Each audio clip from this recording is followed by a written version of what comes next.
Good way to start it, though. Hopefully that's the first thing that they hear, is they hear us laughing over the fact that this is all podcastable. All right, what is going on, everybody? RogersBase here. Joining me for this week's 1v1 discussion, we have the one, the only, one of the arguably most influential One Piece YouTubers of 2020, I would say, Mr. Totally Not Mark. Welcome, welcome. I don't know how I feel about being called the most influential. I said I'm just one a of the most guy who influential. likes anime, and I picked up One Piece. It was super fun, and it's really chill that so many people liked it. There we go. Thank you for having me. There you go. You are very, very welcome. And I'm just happy to finally sit down and talk to you. I feel like your blind review series has been one of my favorite things on YouTube this year. And I really do truly believe you're experiencing the series in the right way. As somebody who does like week-to-week reviews and primarily talks and collabs with people who do week-to-week reviews, I think the difficult thing is every single week you've got to add some type of content. You know, you theorize on what's going to happen in the story. You're constantly, you know, diving deep into things that maybe you don't necessarily need to dive deep into, or you need to normally wait for like the arc to be finished before you could dive into. And so I just feel like the way that you experience the series, breaking everything down, especially even with Wano, like going act by act, was fantastic. And it's been super fun, you know, watching your journey, especially as somebody who, you know, you primarily started as a Dragon Ball YouTuber. So to see you sort of get into One Piece has been fascinating. So what was your experience like? Like, what was the reason you got into this? And, you know, how are you feeling about the series in general so far? Well, it's funny because like what you described there is I totally empathize with it, being doing the week-to-week grind with a specific series and trying to figure out what the next thing's going to be, how you can one up yourself, and like there's always that pressure as an independent content creator. Sure. And so you kind of find yourself week to week thinking, okay, I got to do a character analysis on this guy, and if you look back through my catalog, that's sort of what I was doing. And with Dragon Ball, I was, after reviewing the entire series, pretty much every major character, and even, you know, estranged series like Dragon Ball Heroes. Sure. Anyone that has any idea what that is, you are a massive Dragon Ball fan. So I did all of that stuff. So really the impetus behind the whole One Piece series then came from my editor and a good friend of mine. And both of them sort of pushed me in the direction saying it would be really interesting if you would do this, because, you know, they know my sensibilities, they know what I like, and they were suggesting it based off of that. But I was also kind of looking at it as like, okay, this would be a great opportunity for me to relax and just, okay, I can do this week, and I could, like, basically for the first time in my entire career, plan out months and months worth of content without having to worry about that, and then focus on scripts. So really, from that angle, that's kind of where I was pretty happy about it. Yeah, it's especially nice too, because I think you're jumping in at the right time. Like right now, Shueisha's doing this big push to have people catch up before Chapter 1000. And now, to clarify, right at the very beginning of the stream, because we were just discussing this off stream, you are officially week to week now. So you are completely caught up. I'm caught up. Chapter 997. I am all the way there. It feels. One thing about that though, when I got to chapter, when I finished chapter 996 and I had one chapter left and all that kind of stuff, I was like, I don't want to read it. Right. I didn't want to be there, because like I had spent so many months and months and months and just hours of reading every day just to get to this point, and now that I'm here, it's like I didn't even want to be here, really. But a part of me didn't. Not because it wasn't worth it. It 1000% was. Yeah. It was just the journey was the best part. That's One Piece. And I know the journey isn't over yet, but I'm just like so accustomed to reading like 14, 15, 20 chapters in a sitting right. that now just doing one is like, I'm just getting withdrawals. You know what I mean? Believe me, I totally get it. Especially because when you're on that week-to-week grind, like I said, you're constantly looking for things that normally you wouldn't be looking for. And so you're acutely aware of like where you think Oda might take the story. And yeah, it's just a different experience. Not to say that it's a better or worse experience, but it's just a different experience. And I've got a question for you. Sorry, of course, just to cut please. you off. No, go I got ahead. a question for you regarding this specifically. Sure. Which do you think is more satisfying? I know they're both very different, but Sure. which do you think is better if you had to pick one? Like participating in the community and, you know, theorizing Sure. and studying and trying to figure out what the next thing's going to be, or just reading it on your own and just keeping everything blank? I think my answer would have been different 3 years ago than it is right now. And I think I think actually a lot of people feel the same way, even just based on the success of your own review series, the way you're reading it in bulk, or like even what I do. Like I review a series and I react to a series called Solo Leveling. It's like a webtoon series. It's awesome. Great Korean webtoon. If you haven't checked it out, it's fantastic. But I normally read that in bulk now because I found that from my week-to-week One Piece experience, especially during Whole Cake Island, it sort of became less fun for me to be as involved in theories and as involved in the week-to-week as I think it would have been if I read it in bulk. I think I would have enjoyed Whole Cake Island a lot more had I read it in bulk as opposed to having to do reviews about it every week and theorize on things. Especially because, you know, with Wano Country, and you know this as somebody who's caught up, Oda's going in a bunch of different directions right now, right? The story could literally go in 100 different directions, and you really can't guess outside of, you know, maybe a devil fruit power of a character or like the general direction the story's going to go. In the same way that I think you could have in a lot of older story arcs, like even things in the post-time skip era, things like Dressrosa. So yeah, I would actually argue that I think for like a new reader or a new viewer, it's better to get into it in bulk than it is to read week to week.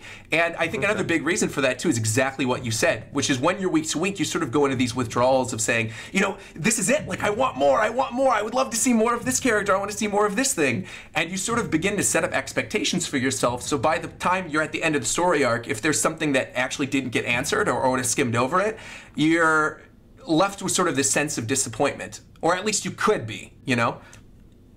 Yeah, I know. I totally get what you mean. Like, I think for me anyway, when I was doing Dragon Ball, it was like Dragon Ball was my favorite show ever. Sure. And I love it. But when you become a content creator surrounding a specific property, part of it becomes a job. And I never wanted that to happen. But when you're a YouTuber, or at least I'm a YouTuber, it just inadvertently becomes that. I wonder, did it become that for you? Or? Yes, oh, for sure. And I still absolutely love One Piece, but it is definitely the kind of thing where it was so refreshing for me to jump into other series after so long. Like I had established this audience with One Piece and Nintendo stuff, and you know, as things went on and I wanted to make new content, and people were telling me about new things that I never would have watched otherwise. As I started to discover these new series, I went like, oh my God, there's so many other great long-running shonen out there that I should really look into. So my biggest thing, I think, like I said, I started with One Piece, Nintendo, and then I was always doing Attack on Titan, like the manga. And the big thing I jumped into afterwards was Hunter x Hunter. Is everybody said, you know, you need to check out Hunter x Hunter, specifically watch the anime. So I did a watch through of Hunter x Hunter, very much in the same way that you did sort of like your binge series of One Piece, where every week I would watch through like a story arc or about like 10 episodes or so on Twitch, and then I would splice them up and sort of do my overall reaction for a video every week. And I found not only was that really successful as a content creator, but it was also like a really fun way to experience the series, because people were teasing things moving forward, like, oh, just wait until you get to this point, without really spoiling anything. And then I was really able to take a deep dive into the content that I did, you know, consume for that week and go, okay, well, how did I feel about this particular thing or the introduction of this character? So yeah, everything since then, I feel like with Solo Leveling, with Demon Slayer, I've sort of taken that mentality of trying to catch up in bulk as opposed to doing it week to week, and it's been a lot more enjoyable. Yeah, no, definitely. Like, I mean, one thing I will say though about going through this whole experience, well, I did go to tremendous lengths, right? Almost borderline insane lengths to make sure that I wasn't spoiling this thing. Like, if everyone was still trying to spoil me on something, it would have eventually happened. So I will say that the One Piece fandom, or whatever you want to call it, or whatever you call yourselves, you've been nothing but super kind and super welcoming and super encouraging. So it quite literally wouldn't have been. I wouldn't have done it if it wasn't for them. So it's funny because the community does sort of feel like it's split in a different way, right? Where like it is super welcoming to outsiders, right? People who want to get into One Piece for the first time, like people are more than willing to say, here's an episode guide, you know, here's how you should read these chapters, what days you should read these chapters. Like they're ready and willing to put out these guidelines for like the best way to experience it. But I think, as you'll soon find, though I doubt you're going to enter the week-to-week game, and you're most likely going to stick to like how you've been doing it because it's obviously been working so well, I do feel like once you start getting into the week-to-week, you do see a more toxic side of the fandom, of the people who are like, not necessarily just power scaling, which, I mean, maybe you're more familiar with. I come from Dragon Ball. Right, I come from Dragon Ball. Exactly. But I think you also get, again, the people who, then get upset if something doesn't go their way, or they're upset that you think that the story's going to go a different way. And I think that's when you sort of need to step away from it and be like, no, I'm going to enjoy this in the way that I want to enjoy it. Yeah, no, that's one thing that that was probably, like, what you're describing there was actually a weird thing that I've never experienced before when I was making this series. Sure. And while it isn't the exact same thing that you're talking about, it's sort of the same thing in vain. So right. I would find myself having this weird dilemma when I was reviewing a series. So I'd read through it once, and then I'd read certain sections again. And the reason why I'd read through certain sections again was because I wanted to make sure that I was hitting on things that people wanted me to hit on, rather than just talk about my own experience on its own. Sure. So I found myself going through, so like Whole Cake is a great example. I was very burnt out when I was going through Whole Cake, which probably isn't a great combination. No. You and me both, brother. And I would speak to a good portion of the One Piece content creation community. That was absolutely a big burnout arc for a lot of us, especially with the week to week, because, you know, once you get up to that point of chapter 900 with the Bad End musical, for about like 10 to 15 chapters there, you have Running Through the Seducing Woods. You have a lot of things, you know, where every chapter ends with either Sanji saying, I'm going to bake this cake, or you've got Big Mom about to catch the Straw Hats, and you could only do that so many times, especially if you've been reading One Piece for a long time and you know that, this is a weird way to word it, but like Oda's better than that, right? Like we've seen Oda at his peak. And so to resort to things like that, it doesn't feel like the regular way that someone would experience One Piece, because it's different. You say that because like for some reason it seems like something that I would have picked up on, but for some reason I never did. It might be because I ingested it the whole, like, a completely different way. Totally. But it's interesting. Like, I do want to touch on real quick how you mentioned that you still had burnout during Whole Cake, because again, my burnout came from the week to week. So I'm curious as to where your burnout sort of came from as you were doing it in bulk. Well, whenever I read something, when it's like, so if I was reading One Piece for entertainment, I probably would have finished much earlier. Sure. But that would only be because I wouldn't have to take notes, I wouldn't have to write scripts, record, manage editors, issues, that kind of thing, right?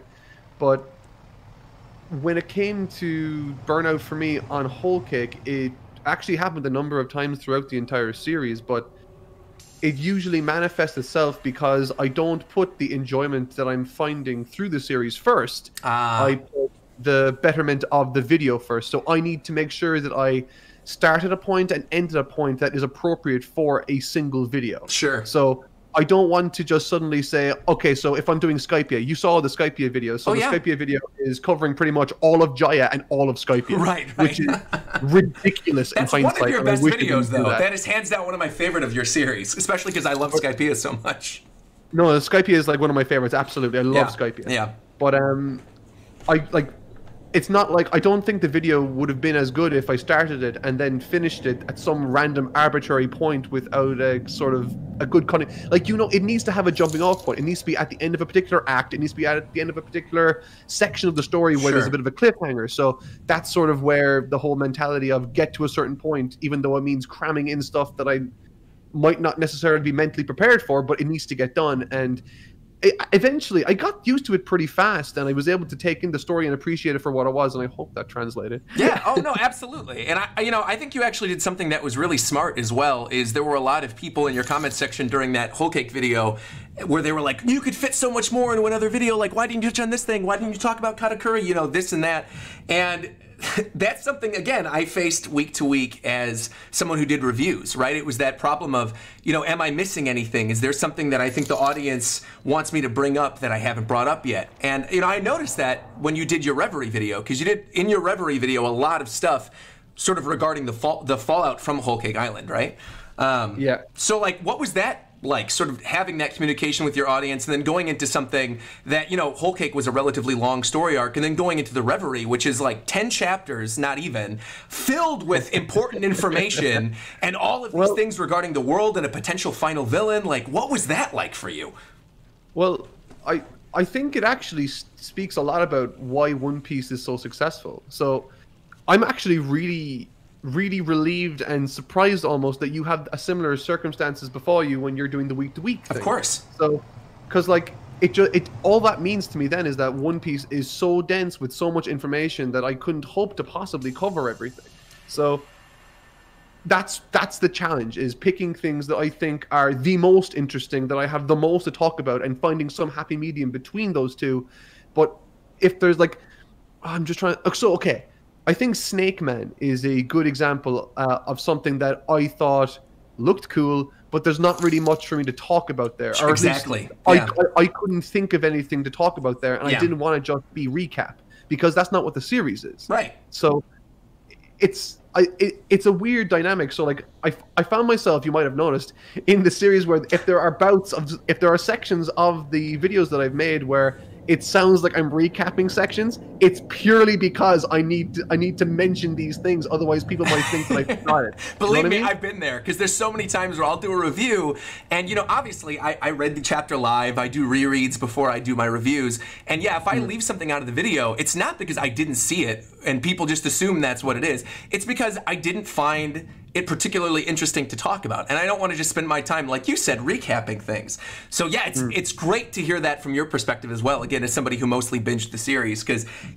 doing week to week, especially with Wano and Onigashima, where there's so many moving parts and there's so many things that you need to digest and say where everybody is in each chapter, you don't want to spend half of your review saying, well, Luffy's here in the castle right now, and this is what I think of this, or this is what I think of this potential fight. Yeah.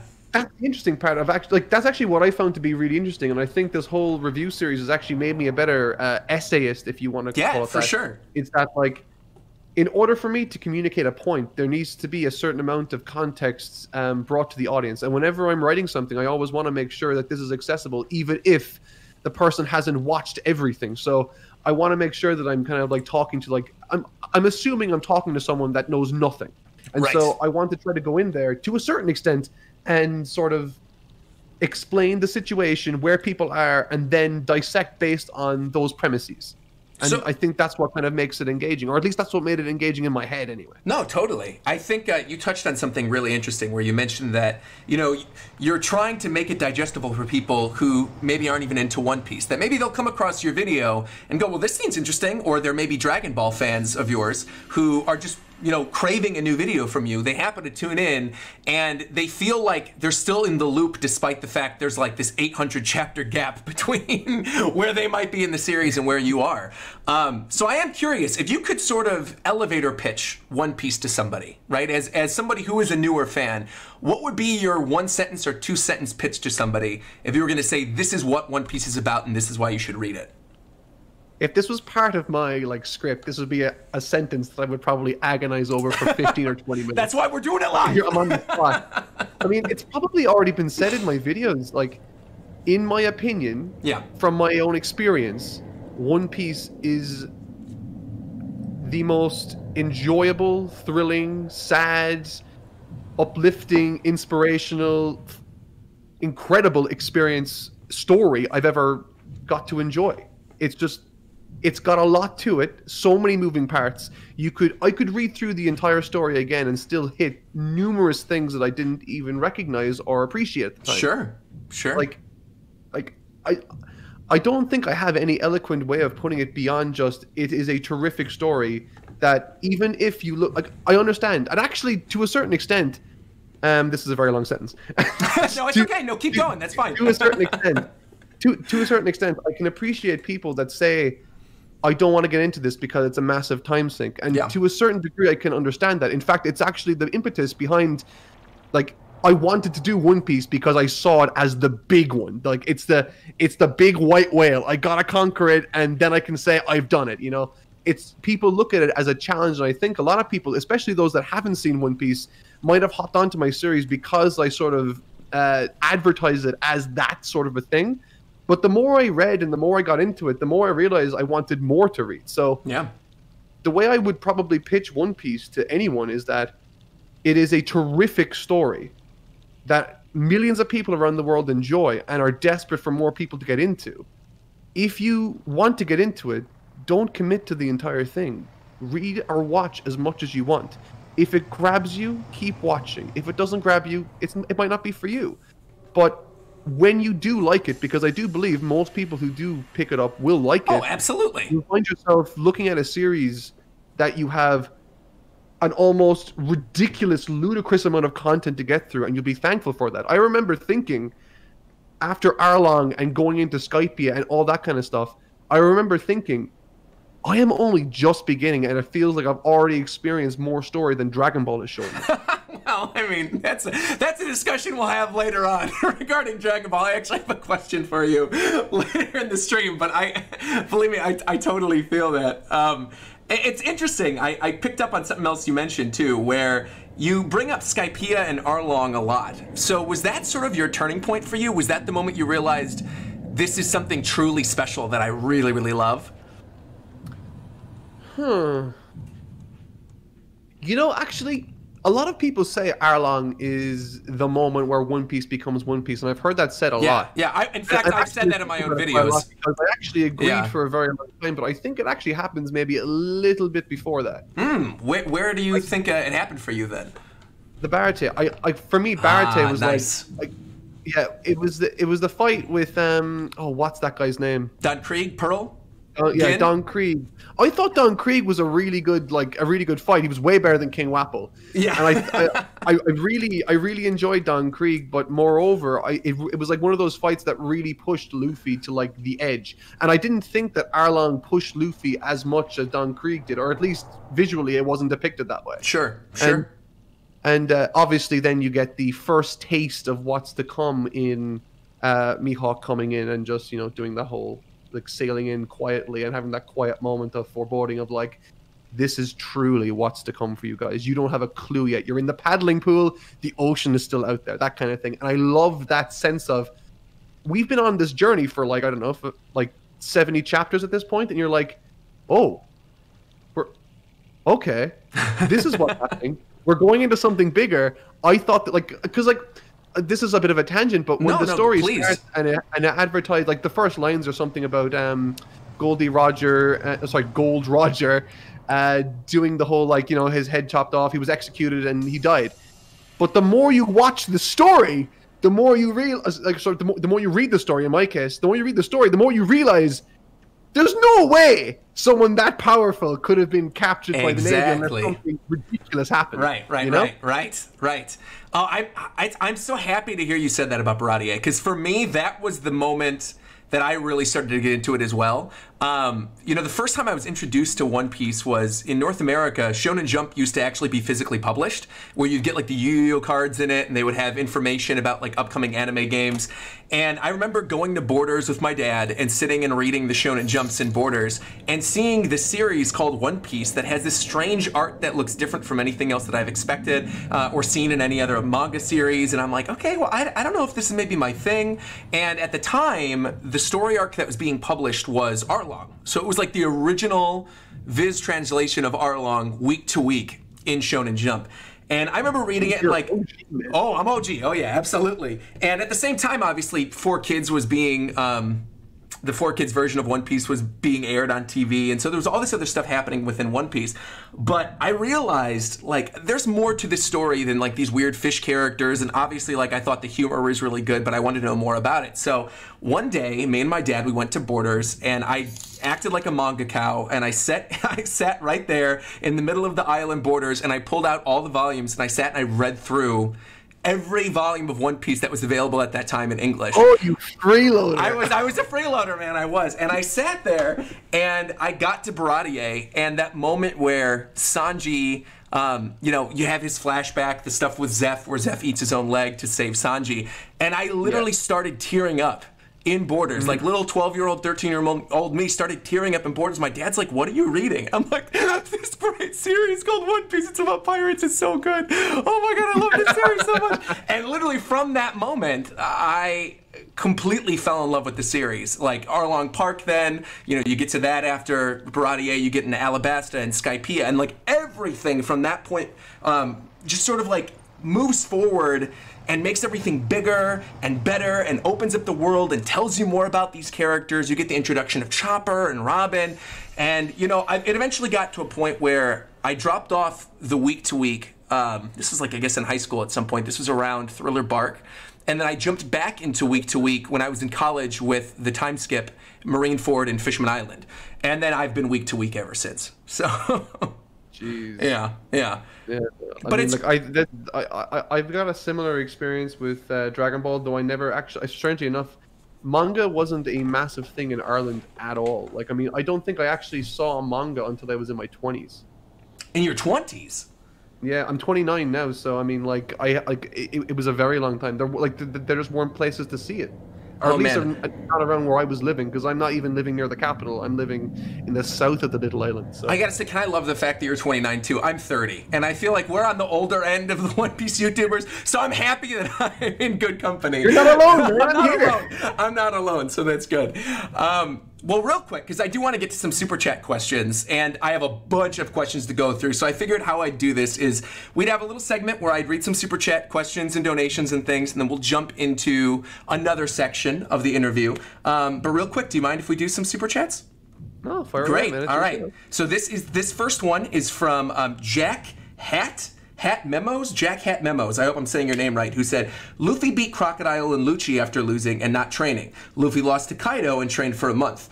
Mark and Roger, do you think Luffy will come close to defeating Kaido despite the general consensus in the fandom?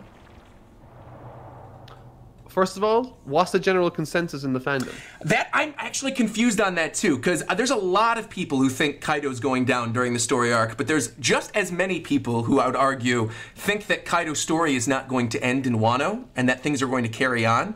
I am of the mindset that I feel like Kaido could and probably most likely will go down in Wano country as like the first major Yonko to really be taken out, moving the story a little bit forward. But I also see a situation, without diving too much into theories, where Kaido's physical body may still be a presence, and yet his storyline within Wano and his role as a villain may be over by the end of Wano.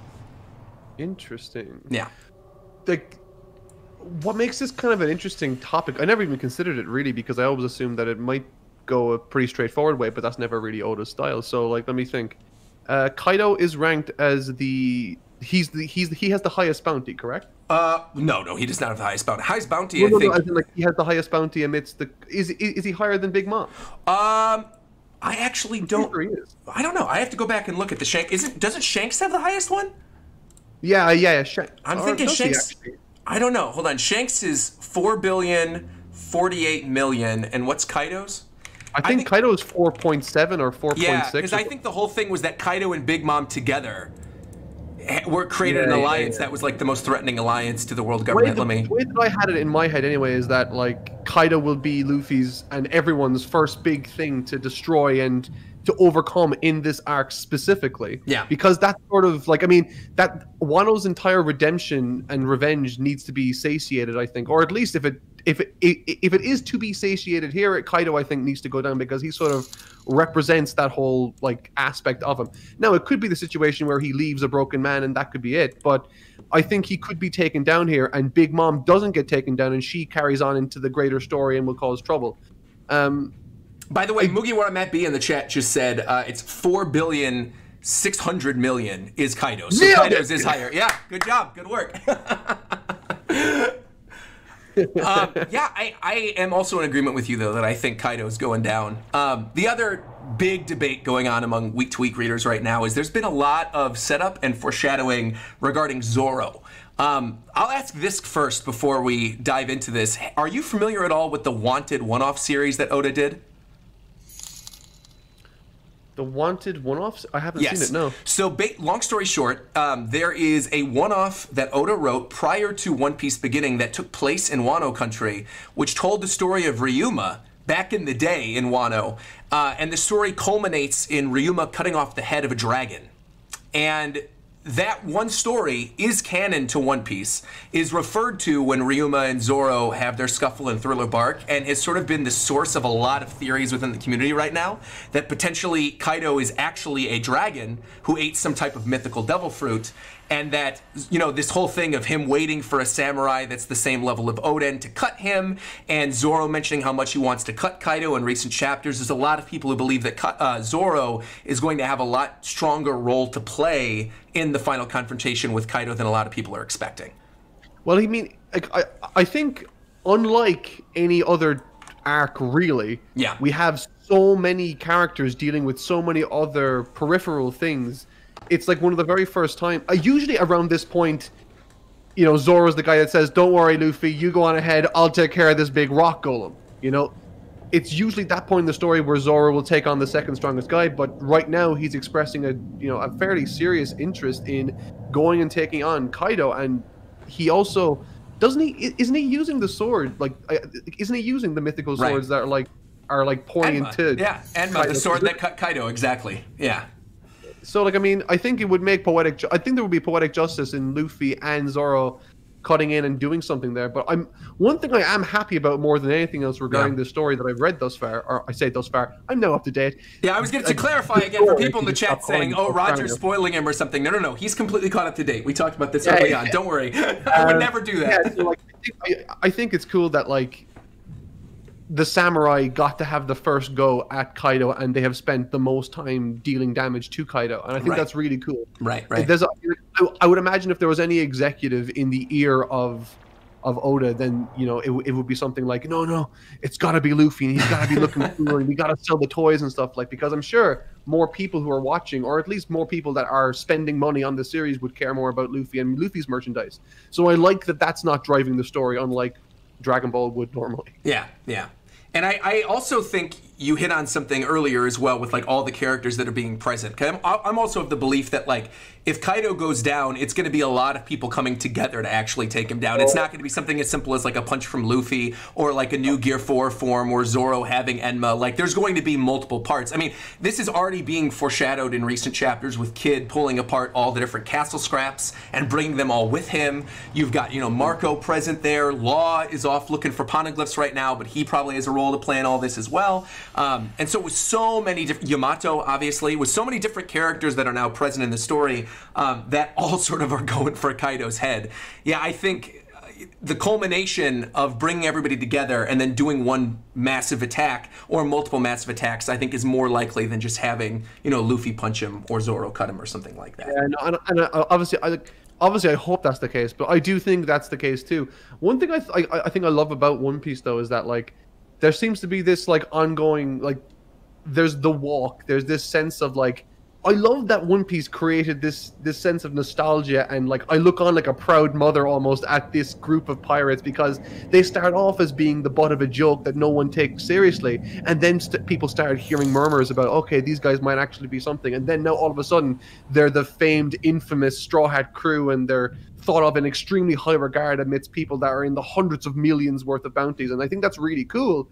But what I also like is that when they're working together, very few, if anyone, can stand in their way. And, like, you kind of get a sense of that as well, like, you know, at like in with the whole Cake Island sort of thing, where, like, you know, they had a lot of trouble with Big Mom, but I wonder if they would have had as much trouble with Big Mom had they all been together, because Sure. a Straw Hat crew as a unit is almost invincible. I agree with that. And I know a lot of people who are power scalers who would not agree that they can take down Big Mom together. But I agree with you. I'm right there with you. Right. Real quick, we got another one from Mr. Sunshine, who said, "Hello, Roger and Mark. I've been looking forward to this discussion so much.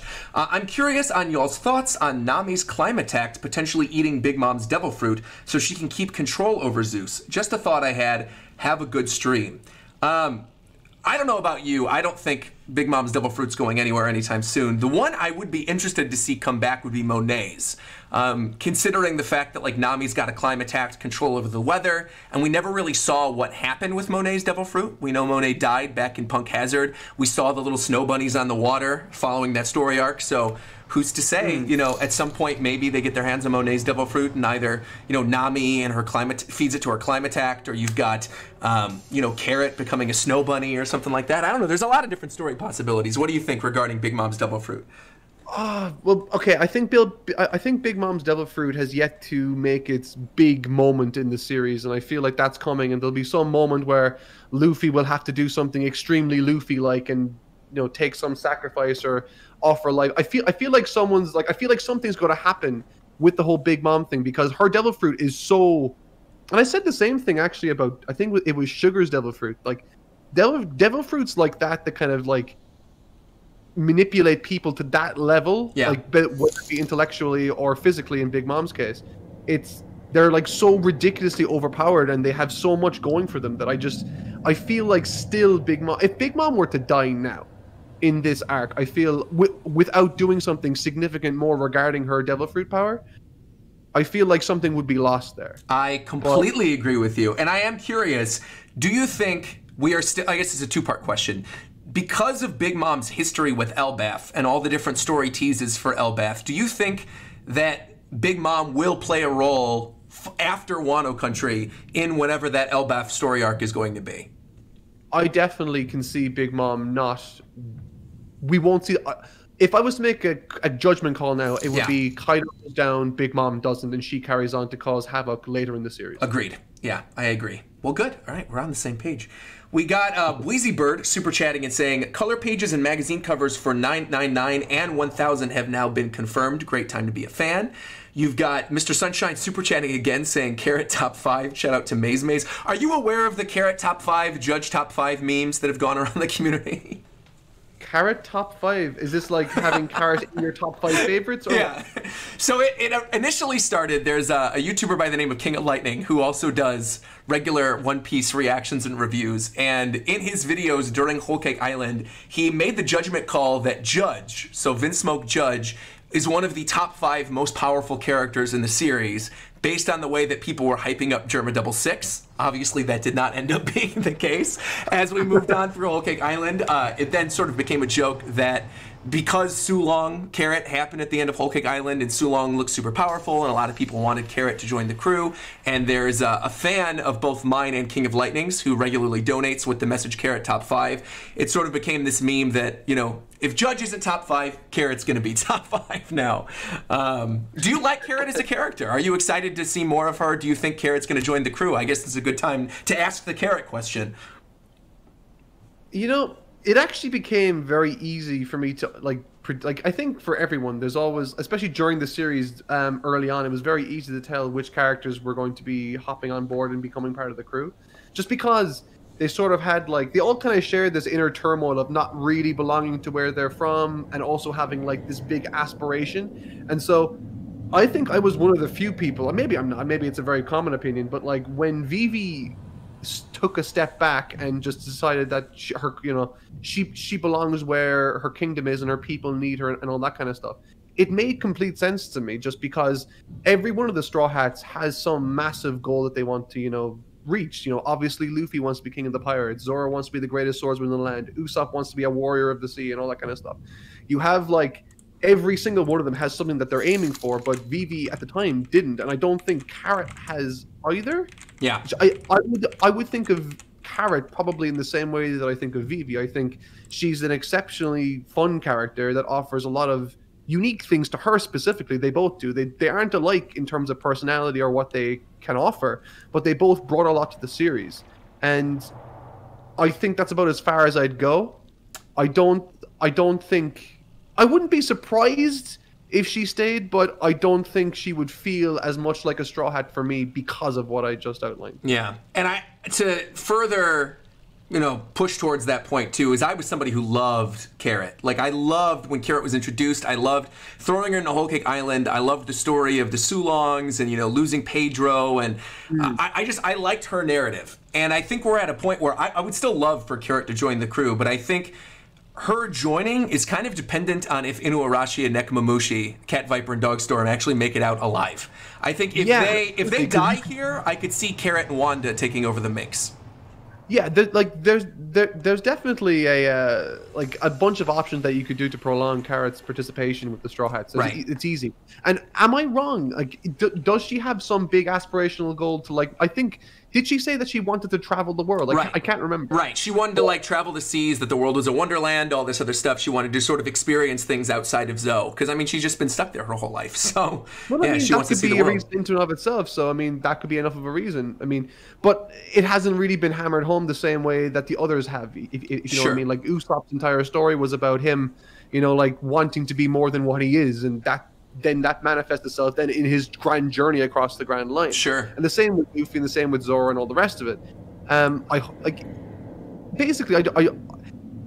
when it comes to characters joining the Straw Hats, it's whatever feels right. And at the moment, like, I really like what she offers the crew, and I think that her dynamic is very unique, which is actually, it's cool having a female character that looks really distinct. Agreed. So that's agreed. Yeah, that's fun. So who knows? I hope so. Voyager asked, guys, love your videos, but what are your thoughts on Kuma after the Reverie? Do you think that Kuma maybe smacked Vivi, Sabo, or Bonnie to Wano country? Ooh.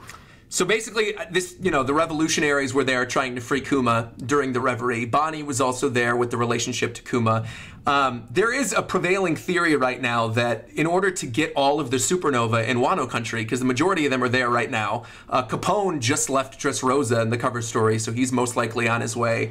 The only other two left are Bonnie and Arouge. And Arouge was the first one to meet Kaido, so could literally drop out of the sky whenever. Bonnie would be the only one that would sort of be a question of how she would come into play during the raid in Onigashima during a potential Act 4 after a tragedy in Act 3. So, yeah, I also love the idea that Bonnie potentially ages up Momonosuke to be like his actual age, to be the rightful heir and the rightful shogun. That'd be cool. Yeah, that'd be sick. Yeah. I think that could happen, but what do I want to happen? I think it is so freaking cool that, like, no one in Wano knows what's happening outside. Right. And I think the entire goal of, like, I think Wano, the islands arc, is being opened up to the rest of the world and the struggle that it would take to get there. Right. And I think this effort to take down Kaido is also an effort to free Wano from his hold and to open up to the rest of the world. I think it would flow extremely naturally with regards to the motivation and the whole story into the next arc if, when Kaido falls and Wano is open to the rest of the world again, they hear news of everything that's happened outside and everything has gone to shit. Yeah. I want there, like, the world to almost be in ruin or something like that. I think that would be I'd really love it. cool. Yeah, if the revolutionaries have just wrecked everything and you've got, I mean, yeah, that would be a great way to take the story. I'd be super interested in that. Or maybe, for instance, like, Luffy's already experienced losing a brother. So yeah, what if it's rumored that Sabo is now, like, he's missing? Or, like, that could be a conflict. There's a lot of options that can come from this specific arc that they've taken this whole thing. And I think that's really interesting. Yeah. And I would love to be exploited, if that makes sense. I want to be hit with sadness immediately after the crushing, the uplifting defeat of Kaido that will obviously be an extremely long fought battle. Do you know what I mean? Yeah, absolutely. So, and you touched on two things that I'm really excited to get out of Wano, but at the same time, I'm loving what Wano's doing. You touched on two things that people have super chatted about too. So Alfredos had mentioned, what do you think of Sabo and what would you like to see with that story? You just touched on the fact that maybe, he doesn't want to lose a second brother, and so there's a story to be told there. But that also sort of goes into this other super chat we got from Tony Matei, who said, Roger and Mark, what are your thoughts on Wano's length? With Act 1 being 15 chapters, Act 2 being 30, Act 3 potentially being 45, ending on 1,000, Act 4 being 30, and Act 5 once again being 15. I know you brought this up in your first Wano video because I was so happy that you did regarding, the layout of a kabuki play, where you have the 5-act play and Act 3 potentially ends in tragedy. You had mentioned this thing about Wano potentially being this uplifting story once they beat Kaido and then coming out of it, opening the borders and seeing the rest of the world in ruin. Do you still believe that Act 3 will end in a great tragedy? And have we already seen that tragedy? Is it the culmination of what happened to the samurai on the roof? Or do you think someone else might fall before Act 3 closes its curtains? So, like, what I found really interesting and boring about Joe Hakyu is that, like, I was reading webpage after webpage after webpage because none of my books that I had in my possession now currently talk or mention Joe Hakyu. So right. That's the 5-act structure that the movie plays. Like, so, like, the first act is short, the middle act is, like, split into 3 separate acts, and then the last one is very, very short. So when someone said that it's 15 chapters to end the series, I could see it being only 5 chapters because apparently, like, from what I've read, the kabuki plays fifth final act is it's specified and described as a quick conclusion. So I don't know what that might translate to. It could translate to Act 3 being the longest out of all of them, with Act 4 being maybe 15 chapters, Right. and it could be like Act 5 could be 5 chapters to get everyone caught up and linked with the rest of the world and the rest of the story. Absolutely. So it's hard to say, because like. No, I'll touch on something else real quick then while you're mentioning that, is because I also think, yeah, Act 5 could be a lot shorter than people are expecting. And, Act 3, it's already been the longest act of Wano Country so far, right? And if you take a look at everything that still has to happen in Act 3, like things that still need to be resolved, the fights that are being set up, Onigashima literally in the air right now, all the different things that are happening, I do wonder, if this ends sort of with the reveal of whatever tragic thing happens, but actually we sort of jump back into the action immediately with Act 4, and that Act 3 does potentially end at chapter 1000. I mean, we're only a couple chapters away. One Piece is, a huge series. Hitting chapter 1000 is a momentous moment. You've got Shueisha really pushing it as well. Happy to be here for that, by the way. Oh, exactly. You're caught up before chapter 1000, which is why I said earlier, it's like you caught up at the perfect time. I do wonder, and maybe we could talk about this. This isn't a super chat thing, but I'm sure someone probably brought it up. Do you think Act 3, how do I word this? Do you think it's more likely that Act 3 ends with tragedy at chapter 1000? Or do you think it's more likely that chapter 1000 is actually the beginning of the interim chapters that we see between the acts? Do you know what's actually interesting? Because I think the answer to this is kind of foreshadowed in story structure. So right. What's actually interesting, so what I know about really more than anything else, I know very little about Johakyu, but perhaps it follows this particular train of thought that I'm about to get into. So obviously everyone's aware of the 3-act structure. If you're not, then it basically is a description and a structure outlined to help you write a story. Right. So the beginning, first act, is the introduction. The meat of the story, then getting to the conclusion, is the second, and then the conclusion and the big climax is in the third act. Right. What's interesting about comparing a 5-act structure to a 3-act structure is that if you put them over each other, they actually almost line up perfectly. It's just the 5-act structure is just a way of further dividing and dicing up the third act itself. Right. So what I found interesting about the way the Johakyu kind of like with Wano is sort of structured is that the first act almost feels like a Western, because it's the warrior washed up in an area where he's never been before. Right. He helps someone in need, and then he gets caught up and reunited with friends and he tries to avenge them, and then all of a sudden he's taken down. It ends in tragedy, and a lot of the acts end in tragedy. Part of me wants to say that I'm trying to think it no, I know totally where you're going with this, because Act 1 ended with in real time, because there's a midpoint cutoff that needs to happen usually in the story, and I think that happened. I think the midpoint cutoff happened when what's his name, the paint guy, Kanjuro. Yeah, Kanjuro, when he was revealed to be the double crosser. I think that was the midpoint turn. And so we've passed the midpoint, definitely. So we are very close to the end of Act 3, if what I have in my head is correct. Yeah. So where would it end? It could very well end in a hopeful thing going into the final battle with Kaido. So this act could end, technically speaking, with everyone ready to face off against Kaido, and Act 4 could be entirely, the final big climactic battle before Act 5 is just cleaning up everything. Yeah. It could be something like that. And it's interesting that you brought up that point of, all the other arcs kind of ending in tragedy, right? Because you've got Act 1 with, Luffy being obliterated by Kaido. You've got Act 2 ending or near ending with, the stuff with Yasu, right? Getting assassinated. Then we go into Act 3. We're all expecting some great tragic thing to happen. But I also agree with you. I mean, I think the end of Act 3 could be something as simple as Luffy and the rest of them finally arriving on the roof, seeing Kaido, and then seeing what happened to the samurai. And all the samurai are there dead on the ground. And then I definitely think that's very likely. Yeah. I think... No, 100%. That's sort of, I actually thought about that today. I never. Yeah. Well, you get that shot of them standing on the roof, looking down. You already have, Sanji's now being set up with Black Maria. You've got the stuff with Frankie and Sasaki. Ulti and Usopp with Page One, and all of them. I feel like everything is being set up in a way kind of say, okay, these are going to be the major fights. This is where the story's moving forward. And the big bad, Kaido, has just taken down these samurai who've had, you know, such a strong hatred for him and have wanted to do this for so many years and avenge Odin. And now it's gotten to the point where they tried and they lost. No, I definitely think. I think right now we're especially when they're raiding the castle. I think that's just Oda. Like, I mean, he's done this in Eni's lobby and throughout the series, really, where he's just essentially setting the board. Right. He's getting everyone in places where he wants them to be for all these things to happen, and then it'll all happen. Yeah. So I think where it all goes down will be Act 4. Yeah. Or at least that's what makes sense to me. I also agree. I think there's going to be, I think most of the major players are now here with Act 3, you know, with Marco being introduced and Tama's back here. Like, all these characters are coming back.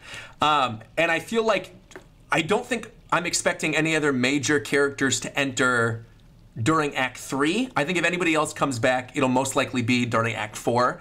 You know, whether the world government gets involved in some way, or like Cypherpole at the very beginning of the arc was investigating and having talks with Orochi. You know, the revolutionaries, same thing, right? The revolutionaries want to stop this secret weapon trade, and obviously that's something that Orochi and Cypherpole have been doing. So there's a lot of different ways that people could come into play in Wano, but I think, yeah, for the most part, all the major players are here in Onigashima, especially considering the fact that now the island has been lifted up. So, you know, a lot of other people can't really enter unless they can fly. Oh, that happened. Oh my God, Yeah, exactly. That was just a couple chapters ago, right? Where they literally lift up Onigashima, they're going to put it in the flower capital. So, yeah, I can't wait. I can't wait to see how things are going to go. Something that Austin Smith mentioned in a super chat, touching back to something we talked about 20 minutes ago, said that there was a note that Oda's editors made about Wano Country starting at the end of that year, which sort of added to whole cake burnout for a lot of creators. That is true. So I don't know if you're familiar with this. Oda made a Jump Festa statement a year, actually for 2 years straight, but a year specifically before Whole Cake ended, saying that Wano Country was about to begin. And, you know, Wano obviously didn't happen during that first Whole Cake year. Whole Cake went on for a lot longer. Things dragged out to get to chapter 900 with the Bad End musical. And so I do think that was absolutely part of it. I think there was a lot of fatigue happening during Whole Cake because people were excited to get to Wano. So that's a good point. Absolutely. I think actually, usually when people describe to me their feelings about the series, especially those that have, you know, done it week to week, I usually find that there's a bit of a discrepancy. I think a lot of people, especially when, so like anime, I think anime watchers and manga readers might have, I think there are probably more manga readers that enjoyed Skypiea than there are anime watchers that enjoyed Skypiea, perhaps. Yeah, and like, for sure. Like, there are little things like that. So, but I think Thriller Bark, Punk Hazard, and maybe a tiny bit of Whole Cake were the only times in the entire series where I felt, okay, this is dragging a tiny bit. And I think specifically with Whole Cake, it was less to do with the writing, but more to do with I just kind of missed the other characters. So interesting you bring up those moments, because the only other big moment I could think of in regards to the ones that you had brought up, where I'm like, okay, this was dragging quite a bit, was the end of Dressrosa with the birdcage. So as somebody who was doing that week to week, where you get through the Coliseum, he gets Ace's fruit, and then for this birdcage to happen, and you have all the fights with the Doflamingo family members, and for chapters upon chapters, you've just got Zoro and Fujitora pushing up against the birdcage, and like a lot of these things regurgitated over and over again. I think that was a big moment for me as a content creator, where, you know, a lot of these videos, these were old videos prior to me being full-time. I mean, this was like, I was working for Disney still at the time.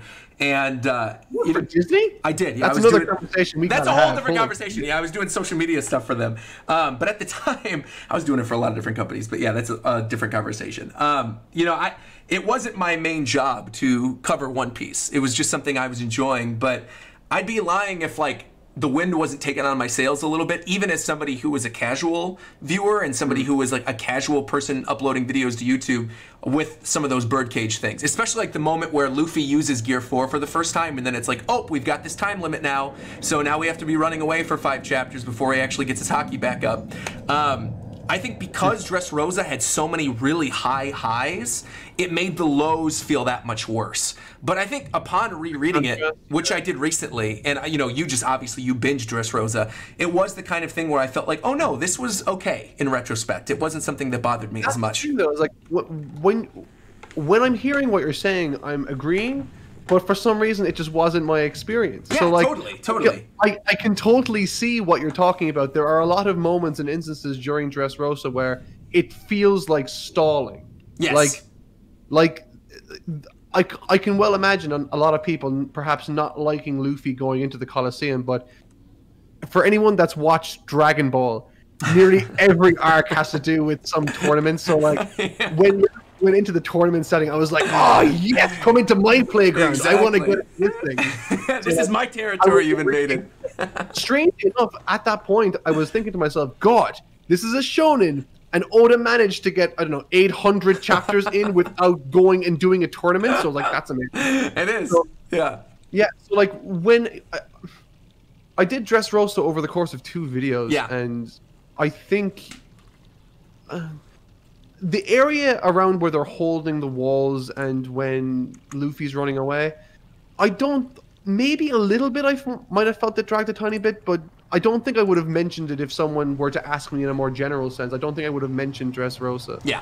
But because like the moments that I think about are like, I love the Colosseum, I loved Sabo doing his thing, I love that Usopp got the kind of like whole observation hockey kind of thing going. God Usopp was one of my favorite moments of the post-time skip era so far. I mean, that entire arc with Usopp and Dressrosa is great. Yeah. Yeah. I actually think Don Flamingo is like, he's really fun, but I think we hear so much of him throughout the entire arc, he starts to feel a little samey. And that might be my only criticism, but like at the same time, I could very easily look at this recording in a week's time and say, Max, shut up. Yeah, right. It's funny you mentioned that too, because like I think looking back at all the villains in the series, and this is actually a question I was going to ask you later, because it's something that I always just find fascinating. The one that I keep going back to, and the one that I would probably say is my favorite, is Doflamingo. Not necessarily within his own story arc, but in the story of One Piece as a whole, he's just like that slimy, conniving, almost like Littlefinger that's using everything to his best advantage. You know, even that speech he gives at the end of Dressrosa, you know, talking about the war for the throne and leading up to, you know, he's going to pull something wild during whatever that final war is going to be that nobody's 100%. Expecting, using some type of new birdcage or... Yeah. I always had Croc as my favorite villain, but like, I think that's more so because I love the idea of him being like an anti-hero now. Sure. I'm just a sucker for that kind of redemption kind of story kind of thing. But yeah, no, like, I mean, I think in terms of characters, especially villains that have offered more to the story, I think you'd be hard pressed to find someone other than Doflamingo. Absolutely. Actually, on the topic, we were just mentioning Usopp a little while ago. Brandon King donated and said, Mark, what do you think of Usopp becoming a great warrior of the sea? Do you think he's already achieved that? Do you think he needs to visit Elbaf first? And I'm going to add one thing out of this question. Do you think he's making it out of the series alive? Ooh. See, that's interesting. because okay, so I think I can't be the first person to say this. So like, he's obviously going to make every lie that he's told about himself true. Sure. He's like, there's going to be a moment where Usopp says there are 10,000 people behind me, and there actually will be. Exactly. You know. Exactly. So like I'm really excited for that specific moment. But the idea that this person pointed out was like, what if Usopp becomes a story into and of himself? I think that's kind of I think there's poetic justice there, but I really want to see Usopp also get his happy ending. I don't know. Thing is, like, I'm a sucker for tragedy. Me too. Tragedy is so potent and effective, and God, One Piece makes me cry. So, yeah, I mean, I'm right there with you, especially on Usopp, where I feel like there's such potential for him to really come into his own. Like you said, all of his lies end up becoming true, and he becomes the great warrior of the sea, potentially in like the final arc of the series, right? Like after we've discovered Laugh-Tale, we go to the world government, we blow up Emu's palace, all that stuff. Like once we get to that point in the story, I think that is really when you see everything come to a head, right? Where he's got all these people behind him. He's got a fleet, literally, that he's commanding with the Straw Hats, and he's, you know, taking down all these. He's got giants working alongside him. They've had traveled at Elbaf at that point, and then, you know, goes out sort of in a blaze of glory in some fashion, and you literally have him become a legend in the same way that Nolan did, really. I think, like, Nolan and Usopp, there's so many fascinating parallels between the two of them.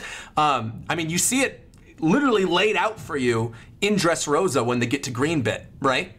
Yeah. So I feel like there's a lot of that's still to be introduced with his story as well. Man, So. I love talking to someone that has like clearly thought about this way more than I have. I love this so much. Well, this is good. I'm so happy. Like I said, you've already been able to join me. This is fantastic already. We're already an hour in. This does not feel like this has been an hour so far, but seriously, we've got a lot of fun stuff coming up. And thank you, by the way, to all the viewers in here right now too. We have 3,400 concurrent live viewers on YouTube right now, which is fantastic. So thank you to all of you for joining. We will get back to some more super chats in a second, but I actually want to jump back to some of the other questions that I wrote out specifically for you. We just touched on a couple of them with Flamingo. We touched on them a little bit. You know what? I want to jump to this one in particular because you had mentioned that there's a lot of moments in One Piece that have really made you cry over the years. So I'm curious, like, what is the one scene? If you had to nail it down to one scene, and I know that's difficult, especially when you're being put on the spot and it's live, what is the one scene that left the biggest emotional impact on you based on everything that you've read in One Piece so far? Oh, rattle off names to me. Rattle off instances that you think work, and it might jog something because I have a few in mind, but I want to make sure that I'm not missing any. Sure, I think one major one for me is Raizo is safe in Zou. I mean, that's one I consistently come back to. I remember reading that story arc, not really knowing what to expect. Going into it, we just came off of Dressrosa, and then you get this short story arc told sort of like midway through where, Sanji and the rest of them have already left, and you're discovering the wake that Jack left. I mean, I don't know if you call your audience anything, but I call my audience the Mammoth Boys because that's sort of like when I really started to fall into loving One Piece, and specifically like loving what Jack was, because I think to that point in the story, and you could disagree with me or whatever, we can have a whole conversation about this, but I feel like the way that pre-time skip and post-time skip was sort of separated was during the pre-time skip era. Everybody said when you enter the new world, things are going to get so much rougher. It's going to be incredible. Like the people who are there are so much stronger than anything you've expected. And we got to the post-time skip era, and then we had Fishman Island with Hody Jones, who was taken down underwater by Luffy's second in command before Luffy even fought him. You've got Caesar Clown, who's literally a joke, right? He's scary with some of the experiments that he's putting together, but I would argue that like Virgo and Monet were more threats really than Caesar Clown was. And then you get to Dressrosa, and you finally take down Doflamingo, but again, that's a character that was set up even in the pre-time skip era. So even that sort of has ties to things that were set up prior to the time skip. Yeah. Exactly. Jack was the first moment where you've got a character with a billion-berry bounty literally just slaughtering people in Zou, literally crucifying Inuarashi and Nekomamushi, cutting off their limbs, and knowing, despite everything, that Raizo is there. The Minks are telling him, no, look, like, Raizo's not here, we don't know what to tell you. He's killing all of them, decimating, thousands of years of history. And then you finally get that moment where Kinemon arrives. Luffy and the rest of them are holding back the samurai. They're going, oh my god, we can't have these samurai meet the Minks. They hate each other. And then finally, boom, boom. Classic Oda Doom box. Raizo is safe. I mean, I just remember what I felt in the moment reading that for the first time, and looking back at all the different moments post time skip. You might have had a stronger reaction within me, but I definitely teared up when I saw that for sure, 100%. And just the story of the Minks and everything that they went through, and their ties to the Kozuki family, and then of course everything we find out afterwards with the Road Poneglyph. I think for me, post time skip, that is the moment that affected me the most. Okay. I think I know what mine is. Oh, I think I know. Go ahead. Okay, so Luffy's my favorite character. I absolutely adore him for a number of reasons, but I love that he's like exceptionally consistent throughout the entire series, and he's sort of like the epitome of joy and optimism and always look ahead and try your best and do whatever you can to win the day kind of thing. But after the whole Shabao the Archipelago stuff, you see him fall to the ground and collapse and all that kind of stuff and become a heap into and of himself. And obviously that's incredibly sad, and I wailed like a small child at that moment. But there was a moment after that I always like when a story can make me cry happy tears. Sure. Because I feel like that's so I think making you laugh is easier than making you cry, and I think making you cry with sadness is easier than making you cry with happiness. Sure. And because I think crying with happiness comes from a certain relief, and it being like you sort of empathize with the character, and you're just so happy and all that kind of stuff. And there's a few moments like that throughout Amazon Lily, but there's a specific moment in Amazon Lily where, you know, Luffy, he's having a battle. He's battling with the two Snake sisters, and he's given an ultimatum. You know, I will show you. I will bring you to where you need to go, or I'll like, basically he had to choose between the lives of the people immediately near him, or the lives or going to see his ultimate goal, which is where he wants to go. Right, and we all know how much he wants to go there. But I just love that without any hesitation and with relief in his own eyes and stuff, he just says, "Oh, that's no problem. Yeah, save them." Yeah. I'm like, that, like, I don't know, like, it's in that moment I just completely fell in love with Luffy, if that makes sense. Yeah, of course. And, no. No, I think it's because as well I was exceptionally like emotionally vulnerable after the Djibouti archipelago. Oh, of course. But yeah, Amazon Lily was like one of those, especially because throughout the entire arc there's sort of like these signpost moments where Luffy specifically feels like he's missing an arm because he can't feed himself, he can't heal it, he can't heal someone that he wants to heal, he can't navigate his way around the place. Like, there are, like, all the different people that he's associated himself with throughout the entire series are essentially the reason why he is where he is today. Sure. And he appreciates that. And I think a lot, I did anyway, during the series, we have to kind of be reminded of that, because there's a, like, you know, the shonen protagonist has like the Goku effect where everything revolves around that character. But in One Piece, it's very much a team effort, and it's highlighted specifically in that arc.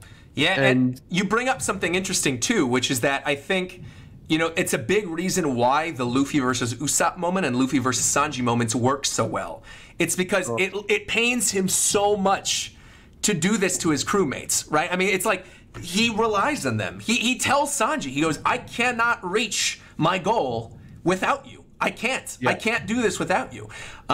You know, and when they have the whole discussion about whether or not to, you know, demolish the Mary back in Water 7, giving the Mary to Usopp. I mean, it's just like, those are highlights for me too. And it's interesting that you brought up that Amazon Lily moment, because that's not one that I probably would have pointed to as like an emotional peak for me. But I totally get where you're coming from, especially the way that you laid it out. So great. Yeah. I think it was more just because it kind of like really like, it's like the entire arc was built around highlighting the specific need Luffy has for his crew, and then him choosing in that moment, despite being in a ball of knots and worries like moments prior, without any hesitation. It's not even a question to him. Of course he's going to save the lives of people around him over his own immediate desire to see his friends. And I think that's like such a powerful thing, and it really just like I think it was in that moment I was like, yeah, no, Luffy's the best. Yeah. And it's funny because that's actually one of the questions I was going to ask you. A very simple question that everybody always asks: who is your favorite Straw Hat? I think it goes without saying yours is definitely Luffy then. Yeah, no, it's Luffy. It was actually it was, I can't remember who did it was Sanji for a while, it was Robin for a while, it was Usopp for a while. All those are always like rattling around the top for me. Interesting that you didn't mention Zoro. Because Zoro seems to be the prevailing favorite of most of the community online. Yeah, no, I think Zoro is sort of the Vegeta. I wouldn't even say that. I'm so glad you said that, bro. Oh, if you could see my face right now, I am smiling ear to ear. I am so glad that you said that. I have been saying that for years, and I was hoping that you would bring up some type of Zoro and Vegeta analogy as somebody who is far more versed in Dragon Ball than I am, because that's absolutely the mentality that I see with a lot of these Zoro fans. So, yeah. I want to preface what I'm saying that I would probably argue that there's more of a structural narrative reason to enjoy. See, like, I don't want to gatekeep this either. I'm not gatekeeping. No, not at all. No. This is all opinion based. This is my interpretation of Vegeta as a character. Yeah. I think Vegeta is very interesting because he undergoes a very specific growth and character arc throughout the entire series. He goes from a bad guy to an anti-hero to someone who's trying to battle with his own internal demons and philosophies, and eventually he comes around to the side of good, and that's compelling.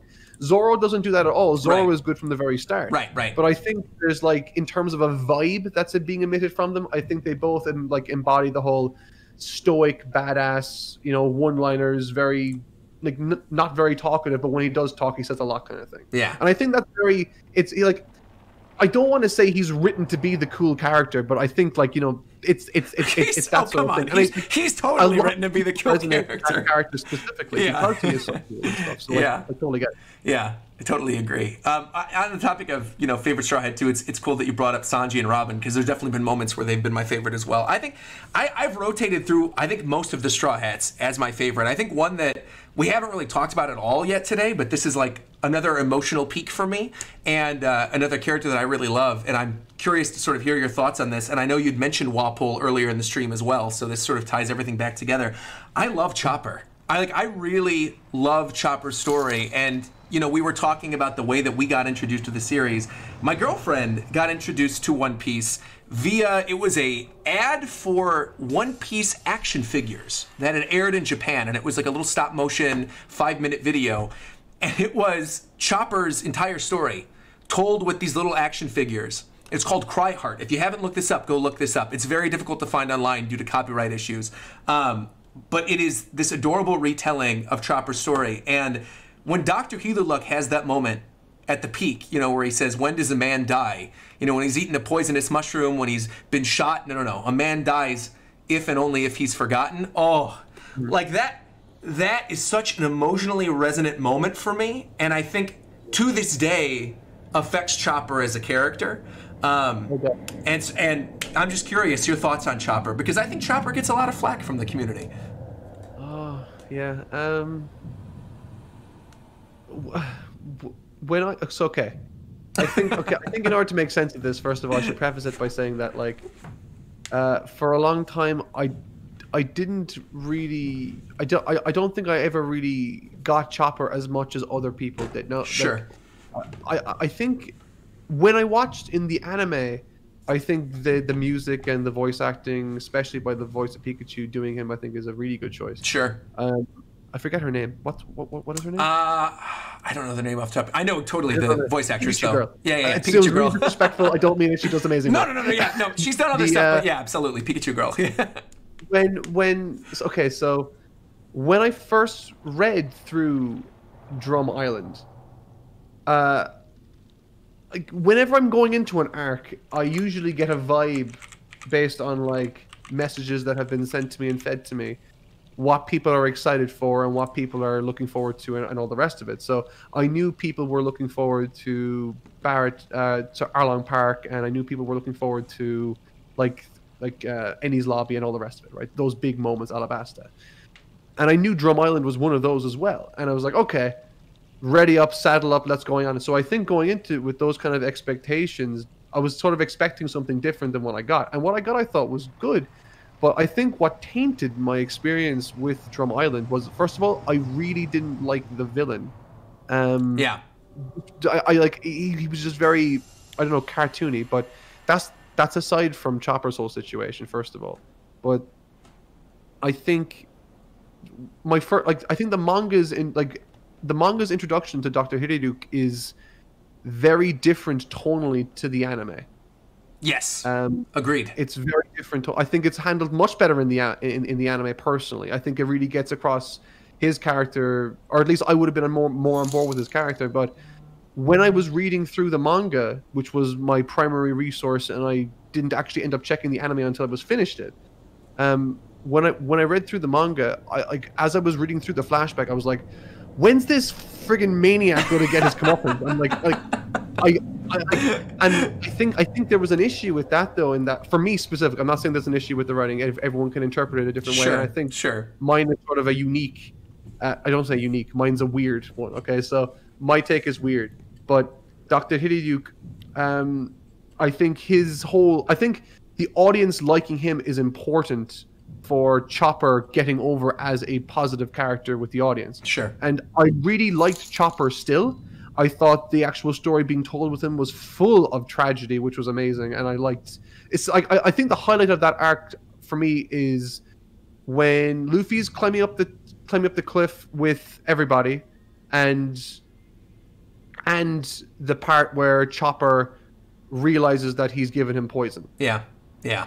Like, like that moment is. I think that I did not see that coming. I think that was like masterfully done. Like I actually had my jaw hit the floor when I saw that. I was like, "Oh, good job, Oda. That was fantastic. Good job, sir." Golf clap kind of thing, you know. Yeah. So, like,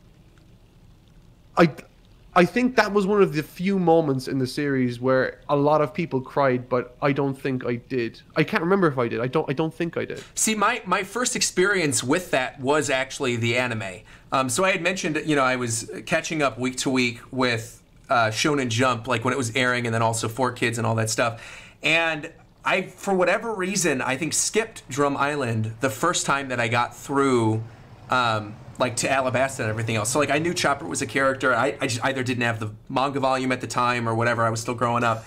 And so the first time I experienced Drum Island was actually in the anime, and I think that's a huge reason as to why it impacted me so much.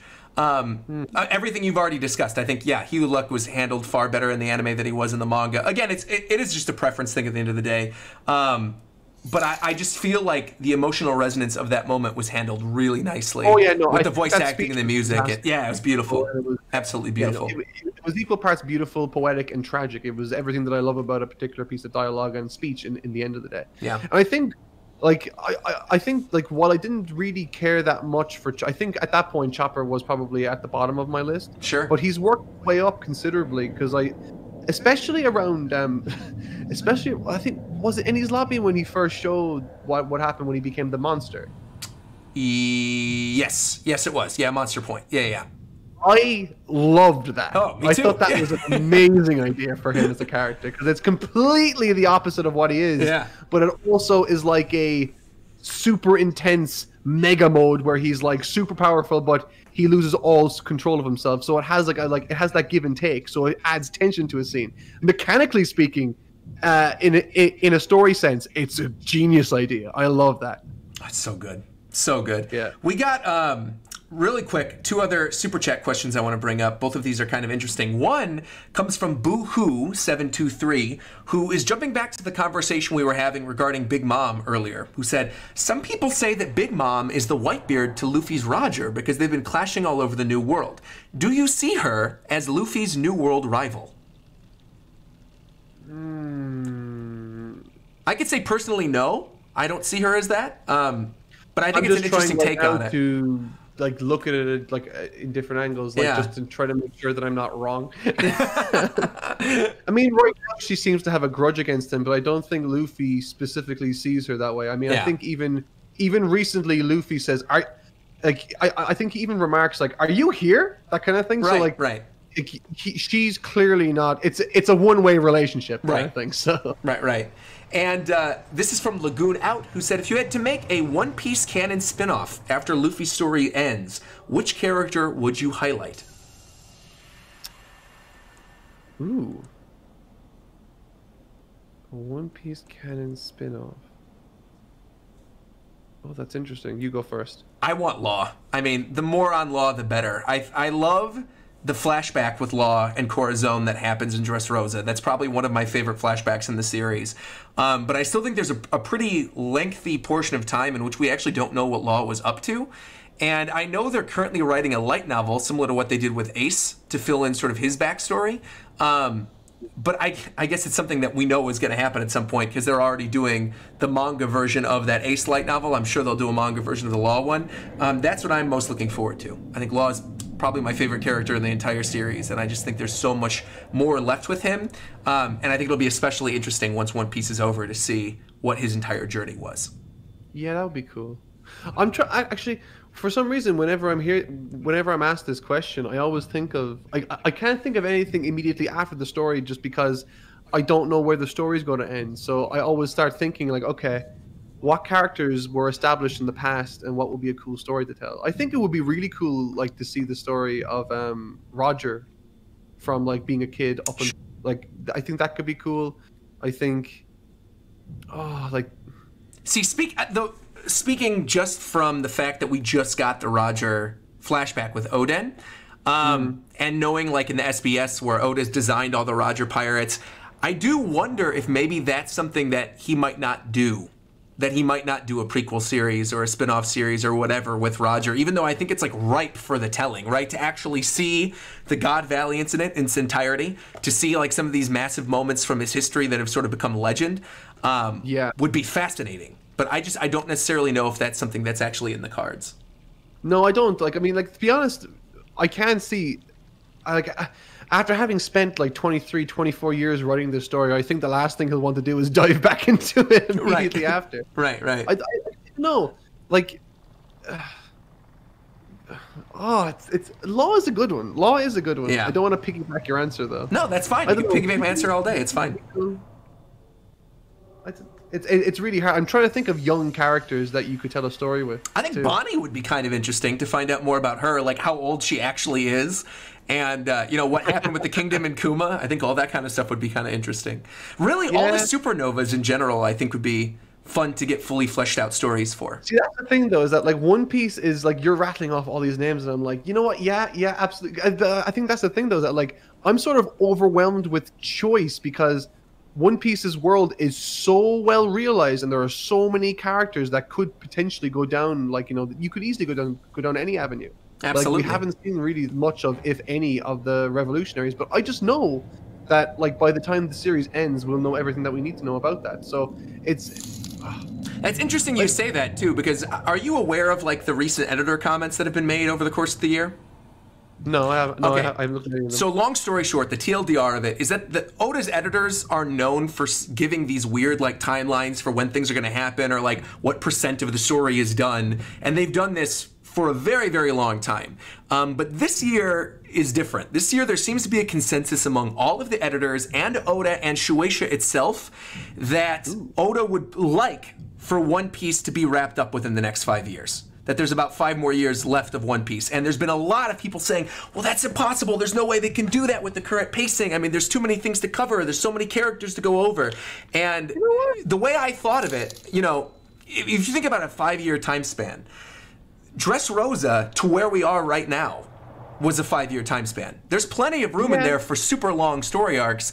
And yeah, that's what I'm saying. Yeah, like, I mean, you could very easily, like, so, like, I think, obviously, after this one, there's going to be a very short one. So that'll be fine. That'll be wrapped up in maybe a month or two. Sure. But, like, there could be one long story arc and then the big one. Right. Where you've got, I've talked about this in previous live streams before, but I feel like Elbath, if we get it, will be more of a, in fact, I'm sure we'll get it, but I think Elbath will be more of like a Zoe type story arc, where it's shorter, tells the story of an ancient kingdom. I agree. Yeah. And then I think moving on from there, we've got, a couple other locations that we know we'll most likely have to visit at some point. The final island on the Grand Line, right? Roadstar Island. Laugh Tale, obviously. Having the road poneglyphs and getting to Laugh Tale. And then, of course, the return to Marijoa, and the takedown of the world government and the final war. I mean, the final war, literally everything from after they find Laugh Tale to the ending could be one massive long story arc. I don't think that necessarily, it could have little split up parts in between, but it's really all going to be part of one massive story saga.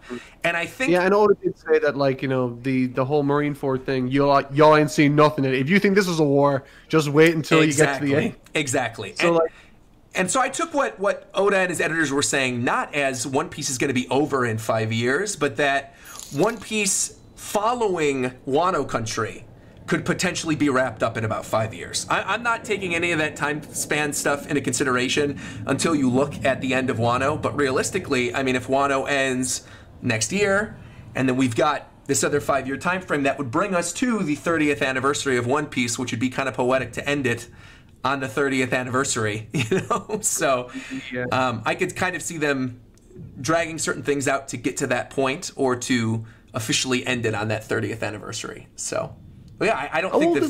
Is he in his 50s? Oda? Yeah, I don't know how old Oda... I think he's in his 50s. Yeah. Let me type in Ichiro Oda age. Quick Google. He's 45, so he'll be 50. 5 years. There you go. He wants to end when he's 50. There you go. That's why.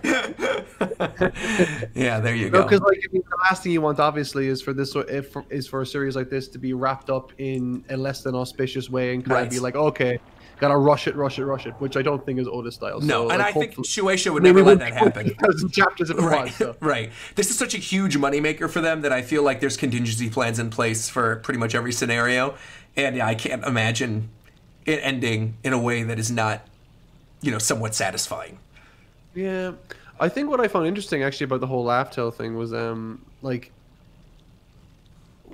think I'm going through the movies now, and at the very end of Stampede, I think Sure. did Roger say something like I was too early or something? Well, that's in the manga. Yeah, he brings that up. I mean, they talk about that a little bit in the ending credit scene where you find out that it's Laugh Tale and not Raftel, which what we thought for years. Yeah. And that was a moment, when it happened in theaters, people were like, "Wait, is this a mistake? Like, what's going on here?" And then it obviously turned out that like 2 months later, after Stampede came out, and we got to the Roger flashback in the story in Wano, it's like, nope, they actually were at it Laugh Tale. The whole thing though with him saying like it was too early. What does that mean? I mean, there's a lot of different interpretations. I mean, obviously that's when you do deep dives into theories and all that kind of stuff. Yeah. I am very much of the mindset that we know Shirahoshi is Poseidon, and Charlie had made all these predictions about the next Joy Boy and the next Poseidon and all this stuff. I mean, I feel like the next Joy Boy, the person we've been waiting for, is Luffy, right? That Luffy is whoever that next person is, but that's not to say that the original Joy Boy maybe isn't still alive. Maybe he's Emu. Maybe he has some type of tie to the ancient kingdom. There's a giant straw hat underneath Marijoa. Oda could go in a bunch of different directions. So okay.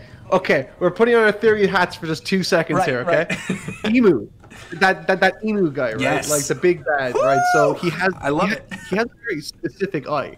Yes. He has a very specific eye, yes. And I know, obviously, I think everyone's made the connection that like Mihawk has a very similar looking eye. Sure. One thing that I found really interesting about the way Mihawk spoke to Luffy during Marineford was that he kind of had this internal monologue, like, "Okay, Fate, how will you see this child?" and all that kind of stuff, and like. It's like he's almost testing Luffy, and he knows way more than he's letting on. And like, sure. It's almost like he's talking beyond this actual battle, and he's there specifically to test Luffy. And like, I don't know. Do people think that this is like that it could be Mihawk is Emu? No. Oh no. Most people I don't think think that Mihawk is Emu. I've definitely heard the connections with like the eyes and that maybe they're of the same family, but no, that isn't something that usually comes up. I mean, it's an interesting idea. Yeah. The element, the what's her name? Zunisha. Zuisha, yeah, she had the same eye as well, right. Like, didn't Hakuma have the same eye and all that kind of stuff? I mean, there's a whole bunch of different interpretations of the eyes and what they could potentially mean, or like how old Emu is. Even, I kept saying he, but like it could be a she. We don't know, right? How old Emu is, we have no idea. And now that we have the introduction, of Toki in Wano country, and there being this devil fruit that can propel people to the future. And, the weird thing with the Gorosei as well, where you look at the Gorosei in the flashback with Robin, and they're seemingly the same age as they are right now. We're like, what's going on with that? Akainu being scared about Bonnie, knowing who Bonnie truly is. What that age power or de-aging power could potentially do if put in the wrong hands, right? Does it lead to immortality? Yeah. I mean, even dating back to the stuff we know with Law, right? In the immortality surgery, like, was Emu given an immortality surgery? Was Kaido given an immortality surgery? Like, what's the deal with the history of Law's devil fruit? I think there's a lot of different options the story can take. Yeah. I gotta ask, because you know One Piece way more than I do. So, like, Lady Toki. Yeah. Why did she send one of her children into the future and the other not? There's a lot of different ideas, I mean, in terms of theories for that. Because, like, in the manga, they kind of, like, hand wave it away as, like, they sort of say, like, okay, well, if one of them dies, then the other will survive. Well, like, I mean, right. One is way more likely to survive than the other. So, right. Like, I have a feeling we will see Toki's devil fruit power before the end of Wano Country. Okay. That's what I think we're gonna. I don't know in what way it's gonna show up, but I think if I could point to one specific scene in regards to Toki and Hiyori, because obviously Hiyori's whole thing is she wants to kill Orochi too, right? I mean, for avenge her father. Everything else the same thing with Momonosuke, wants to protect his sister. Hiyori at some point is going to show up, and considering the fact New Onigashima is being placed on top of the flower capital, I mean, it's going to happen one way or the other. It's going to happen, and I don't want to like go off on too many tangents, but I also will say, and I think you're probably in the same consensus, I think most people are, I believe Orochi is very much still alive. I think that one scene where you see Fukurokuju a couple chapters ago, sort of perking his ears up and then walking out of the battlefield, says to me, because he's been in the service of Orochi for so long, even though we saw Orochi's head literally sliced clean off, you got to remember Orochi has multiple heads, right? That could have been one of many that got cut off. And so, you know, we just have to wait and see with that. But the reason I bring that is I think Hiyori will be entered back into the story with Onigashima whenever I think we see Orochi again. And obviously whenever we find out more with Momonosuke. And on the topic of Toki, I think, you know, it's important to look back to the scene where Yamato is talking to Luffy for the first time. And Yamato mentions the handcuffs, right? And there's a line that Yamato says where, I couldn't do blank because I had these handcuffs on. Which implies, you know, I know they were explosive, but like, were they sea stone cuffs? Is it sort of hindering some type of devil fruit ability? Like, obviously we see Yamato's teeth during that one recent chapter, but like, Yamato knows about Oden, wants to be like Oden, has the journal, knows everything about the history of Oden, knows this fruit exists. Potentially, did Oden get their hands on the devil fruit of Toki? And that Yamato is actually the one who has Toki's devil fruit right now? I mean, there's a lot of different... This is one thing that I find interesting, actually, about the devil fruits. That I don't actually have the information off the top of my head. So forgive me if this sounds ignorant, but like, obviously when a devil fruit user is killed or dies, then that devil fruit gets brought back and grows somewhere. Right. Do we know where it grows in proximity? Is it proximity to where the person died, or is it where it was found originally? Or so it's never been fully explained, but the assumption is that, you know, when like Caesar Clown had all those apples in Punk Hazard, that, you know, the devil fruit went back into the nearest fruit, which is, I think, I mean, I also did a whole theory video about this years and years ago regarding Monet's devil fruit, something we talked about earlier, where I had a theory that Monet's devil fruit, when you see the snow bunnies underneath the Sunny when they're sailing towards Dressrosa, I thought because the nearest fruit on Punk Hazard, when Monet died, would have been the tangerine tree on the Sunny, that it would have transferred into the tangerine tree, and it's like a matter of time. Cool. Right, I know, I'm right there with you. But I had assumed, oh, maybe that's when we're going to see Monet's power again, and how it would make sense for Nami or Carrot to get it would be they eat a fruit on the tangerine tree. And then I sort of backed off from that theory after the moment at the very beginning of Whole Cake Island where they're starving because Luffy used up all the food and got them all sick. And I thought, oh, well, maybe, you know, someone would have gone to the tangerine tree because they're waiting. You know, Nami normally doesn't want people touching it, but they're dying for food. They need something to eat right now. They eat the tangerine tree, and then, you know, Carrot or Nami get the devil fruit. That didn't end up happening. So I've sort of written off that theory right now, but I still think potentially it could come back. Yeah. Because obviously, like, you know, I think devil fruit abilities aren't like superpowers necessarily. You kind of almost immediately discover what they are. Exactly. I mean, I think like the whole goings on with CP9 in Enies Lobby is sort of testament to that with the whole giraffe fruit stuff. Right, and you see it also with Burgess. When Burgess is attacking Sabo, he's carrying the fruit with him, and he's got the knife about to stab Sabo, hoping that, you know, he kills Sabo, the fruit transfers into the nearest fruit. Bada bing, bada boom, Burgess becomes the new Mera no Mi user. Yeah. Oh, yeah. So, but I don't think it's ever been fully explained yet. I'm sure we're going to get a full explanation of devil fruits at some point in the story. I actually think sooner rather than later, based on what's been happening right now, is I think, especially considering what's going on with Law, that we're going to find out something about the Will of D, like concrete, by the end of Wano. Some other greater explanation. Yeah. Yeah. You got big expectations. I do. Well, I mean, Wano's already huge, right? So why not? But I do think that we might see something like that. And I actually think, considering we saw the giant tree in Elbath during Big Mom's flashback, that potentially that's the Adam Tree of Legend. And maybe that has some tie with the history of the devil fruits, right? Presuming there's maybe an Eve tree with the progenitor of all the devil fruits in the Adam Tree that's legendary, where you use the Adam wood to build the Sunny. That maybe we'd find out something about that when we get to Elbath. Yeah, I mean, there's a lot of different story possibilities. So. Oh, I love that you've looked into this so much. It's actually like having a conversation with like a really interesting encyclopedia. It's awesome. Believe me, you know who you should have a conversation with? You should have a conversation with Tekking 101. Tekking 101 is the encyclopedia of the One Piece community. He's a fellow member of the Reverie, and really just does great videos. I mean, we were talking about having to find things to, you know, talk about in videos and what to focus on. This man does 50-minute long One Piece reviews every single week. I mean, 50 50-minute long, goes into everything, knows every Exploring character. every conceivable I mean, he knows everything. Yeah, Tekking is literally the encyclopedia of the community. So, well, I will say this right now, because we're, hour and a half in. I do want to bring this up. I was going to save it to the end.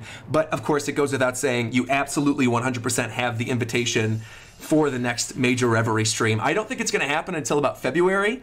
We're most likely going to wait until after the new year, but yeah, rest assured, I mean, you're coming on. I mean, you have to. The only reason... I mean, like, to be honest, right, when you say that to me, it's like, oh my god, I feel like, I really hope, like, I don't know, I don't know. It's such an overwhelming invitation because, like, obviously I know what the Reverie represents in the story, and I think it's really cool that you all have they actually have a kind of a similar sort of thing on YouTube. Yeah. But the idea that anyone would think to invite me is just really flattering, and I really appreciate it. Of course. Yeah, you've become really such a great force for good in the One Piece community and got a lot of people into it, and your series has just been so fascinating to watch. I mean, it's been like just really fun week to week checking out your blind read-throughs and, seeing what you think of all the characters and stuff like that. And like I said, the only reason we didn't have you on the last one, because you had already started the blind series by that point, the only reason we didn't have you on is because we did not want to spoil you. Because I felt so bad, because people kept we were saying, oh, who do you want to be involved on this next one? And so many people were adding you, and I'm like, oh, I feel so horrible, because I think this guy, That's actually how I found out about the Reverie, because I had specifically not been looking up anything regarding One Piece on YouTube. Right. And so I didn't know who any of the One Piece YouTubers were. I knew that they obviously existed, but I was just trying to stay away because, even a thumbnail can, Of course. Oh, believe me. Yeah. And destroy something for you. So I'm glad you bring that up, actually, too. I can't remember when it was, but it was around that time I was getting a lot of ads with, you should do the YouTube Reverie with these guys. Yeah. I'm like, what's that? I'm like, oh, I can't look. So it was like that. Yeah. And I'm glad you actually bring up the spoiler thing, too, because that's something I wanted to ask you. What has that experience been like? I'm assuming you're reading on Sundays alongside the official. What has your experience been avoiding spoilers when the chapters come out? Because even when I was doing scans years ago, covering week to weeks for the scans, it was the kind of thing where when text spoilers came out on Monday or Tuesday, I would still have to avoid Twitter or avoid, other places on YouTube, whether it's theory videos or reviews or whatever, to avoid being spoiled. So how has that experience been now that you're week to week? Have you managed to remain unspoiled each chapter? Do you just not go looking for it? What's your experience been? Well, it's actually, to be honest, it's been pretty easy because, my Twitter is the only Twitter that I have, and it's a work Twitter. So I actually only follow I think you're the very first One Piece person I've followed just recently. Oh, well, thank you. That means thanks a lot. That's so nice. Well, that's because we're friends, so I can talk to you now and all that kind of stuff, and that's easy. So I don't ever just I don't think I follow any Dragon Ball people or anything like that. It's I usually the people that I follow are all artists because Twitter can be a really negative place. So I try to believe me, you're telling me. Oh, there's a lot of pretty pictures here too, so I can just go to it for that kind of thing too. So yeah, it's been honestly I think the ignorance part of it has really helped me too because the algorithm on YouTube doesn't pump One Piece videos towards me because I haven't been looking them up for so long, obviously. So it's not part of the algorithm for me. I don't know when the leaks come out. I don't know when any of these kind of things are happening. So I don't even know what to be looking out for. You lucky man. It's been actually easy. Yeah. Oh, yeah, it's that's still, week to week, that's probably one of my biggest challenges as a creator is having to avoid spoilers, especially because so much of my content is reliant on my reactions. So I'll read the chapters every Sunday when they get released. And so obviously if you know something about the chapter, and I've always been like this since day one, I'm if I'm starting something new and I know things about that series, I'm always hey, if I know this already, just go into this reaction knowing that these are the things that I know, because there's nothing worse than watching somebody faking a reaction, And so for me, it's so hard to avoid it every week, especially because I follow a lot of people that are also One Piece people, and there's still this split among the creators of, there's now actually a lot more that do the official on Sundays, so you've got Grand Line and Tekking and King. I think O'Hara's actually moving to Sunday as well now too, so there's very few that are still openly talking about spoilers. What normally ends up happening is if a spoiler ends up on my timeline, it's through a like of a tweet that somebody else has made. But I feel most of the people within the Reverie, even the people who cover scans, are pretty respectful about not spoiling people. So I felt pretty safe following them. You know, absolutely. I mean, like I've already mentioned in this chat already, in that like the YouTube and especially Twitter, because I'm more present on Twitter than I am on YouTube. And like on Twitter, everyone's just been nothing but nice, and like they're almost excited to keep me pure. It's weird. Sure. I think I think a lot of that too is because that's how you set yourself up, right? You set yourself up as going into it not knowing anything. And so I think because you were starting from day one, everyone's been very respectful of the fact that they know that you're not, you know, completely caught up. Even at the very beginning of the stream, right? When we were talking, I'm like, I want to make sure that you're completely caught up before we jump into some of these topics. Yeah, I mean, like, to be honest, I think this is. I think Twitter, and like usually whenever you see conflicts online, it makes you kind of think and pattern this whole, like, you kind of paint everyone with a broad brush and think everyone's kind of, you know, all that kind of stuff. But realistically, I think the vast majority of people are very reasonable and nice. Yes. So, Absolutely. We have a couple more super chat questions I actually want to bring up if you don't mind. Yeah, I got a lot of these. I mean, man, I'm trying to filter through some of these because I don't want to like regurgitate ones that have already been said. I think this is actually an interesting one though, is because I think this is a debate that comes up in the community a lot. This is from Warp 2. Who do you think is the Garp to Luffy's Roger? Smoker, Kobe, or someone else?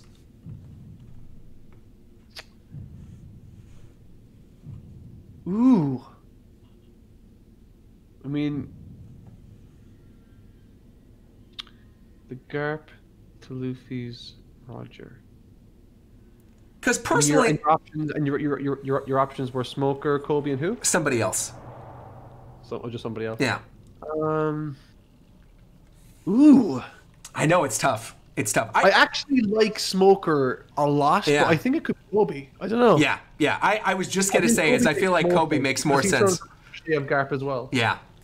I think Smoker obviously has shown that he's willing to work with Straw Hats in certain situations, right? Like with what we saw with Punk Hazard. But I do think that, you know, ultimately, once we reach the end of the series, right, there still needs to be some type of Marines in place, even if they take down the world government and everything that's been established. There's most likely still going to be some type of new Marines, right, made up of the people from Sword, you know, like the quote-unquote good Marines, people like Smoker, people like Kobe. And I do think that Kobe does sort of, based on the trajectory of his story, does sort of seem to make sense as, like, the Garp to his... I mean, like, Kobe wouldn't be who he was specifically because of Luffy. Right, exactly. I think there's that kind of emotional weight and history with them that I think would make it much more interesting than Smoker, because Smoker's already participated quite a bit in a lot of stories, whereas we haven't seen much from Kobe.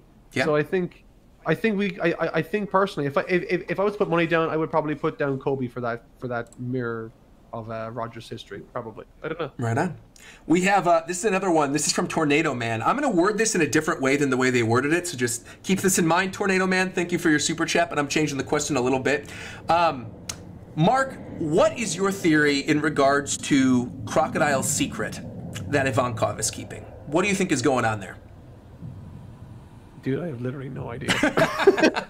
Like, there are sections of my videos where, like, I'll see something and I'm like, oh, I know people want me to talk about this, but I don't have a friggin' clue. Yeah. So, like, I don't want to just flounder around it. I don't have the first idea. I actually can't really remember where the last time I saw Crocodile was. So, I mean, Crocodile's shown up in, like, cover pages near the beginning of the post-time skip era, but most of it, I mean, would have been, like, Impel Down Marineford for you. Yeah, that's what I'm thinking. Yeah. That's ages ago. That's a lifetime ago. Yeah. So, like, I don't know, man. It's hard to know because...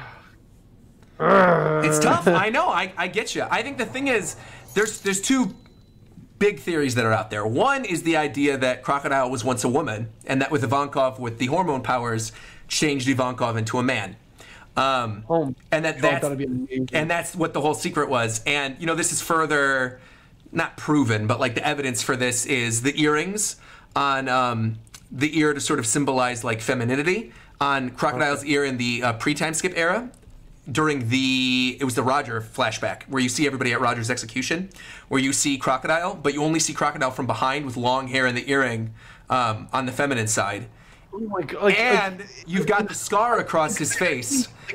So you should probably know this. Yeah. Has given any like extensive interviews where people ask and probe him about his process and his work and stuff? Because when I look and I'm reading all these things and what I've even noticed, now I know that I've really scratched the surface of One Piece. There's probably 80-90% more of the story that I have yet to even comprehend. Right. But the very fact that that is true, I want to know, because like, if what you're saying is true, right? Yeah. That means that Oda orchestrated the entirety of Marineford, which already has dozens, if not numerous, like, an excessive amount of moving parts, all to consider, will be paying off at different points in the story to come, and that need to pay off in that moment there and then. To keep track of all of these moments, where to set up the Chekhov's gun, where to pay off the Chekhov's gun, where to hint towards where it's going, like he can't be the only person who knows how this story is going to end. Of course not. No, of course not.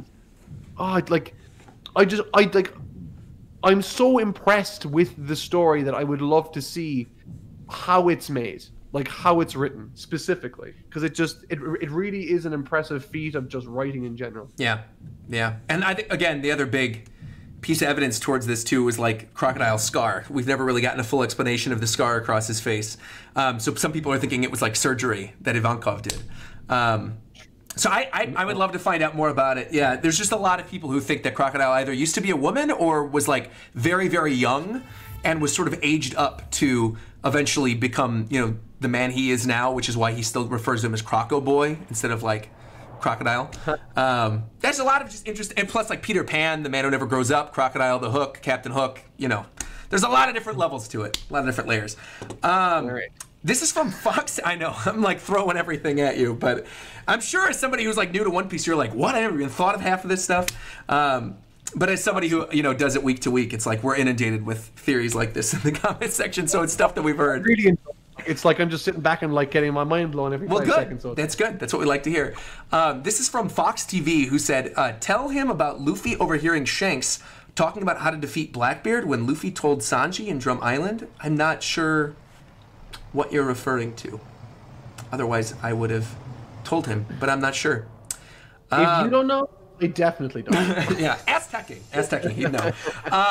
Storysmith super chatted $20, thank you very much, and said, does Mark know about the Fleet Admiral Akainu sword tattoo on his arm? That has popularized the idea that he's actually a member of SWORD. I didn't know that. Yeah, so what's the sword tattoo? Yeah, Akainu has a tattoo. You could see it in the cover page where he's like having tea. I forgot what chapter this was, but if you type in Akainu tattoo. Cover chapter. Holy hell, man. I know, there's absolutely stuff that is like packed into those cover pages that you wouldn't know otherwise. Yeah, I mean, there's a lot of really cool little theories. We got one from Jackie Johnson. When it was pointed, because it had to be pointed out to me, because Lord knows I didn't know this. But when my editor pointed out to me that the little like the sake cups were put in front of Ace's grave. Oh, I'm yes. like, oh my god, that was ages ago. What the hell? like instances like that just blow my mind, to be perfectly honest. This is from Jackie Johnson, who said, what do you think Shanks' ultimate role in the story will be? With what happened in the Reverie, you go back and forth on what his role is in the world. Could you repeat that one more time? Sure. What do you think Shanks' ultimate role in the story will be? With everything that happened at Reverie, I go back and forth on what his role will be in this world. I don't...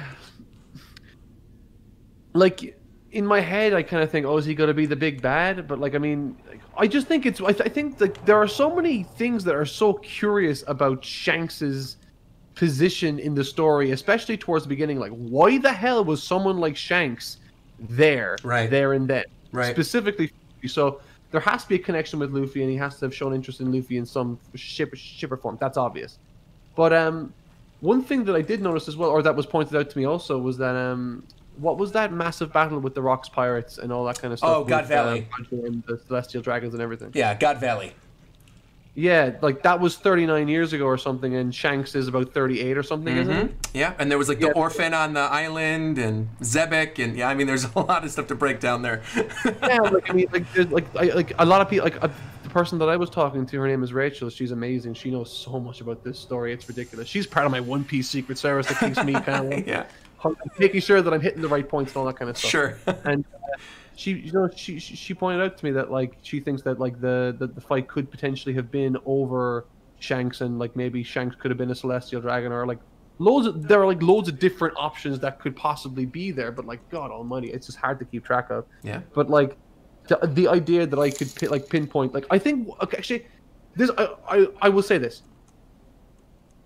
the fact that I can't yet understand or even fathom what the end of the story is or could be is both worrying and exciting. Yes. Oh, I am right there with you 100%. Is I'm somebody who, I have faith in Oda, right? I know based on everything that I've read so far, I'm sure he'll deliver by the ending, but because there's so many moving parts and so many mysteries that are still left to be uncovered and so many things we've been theorizing and talking about for years, yeah, that it's almost the kind of thing where it's like, I don't want it to go the way of Game of Thrones. And I think I'm fortunate enough where I'm in a situation where I read Attack on Titan monthly.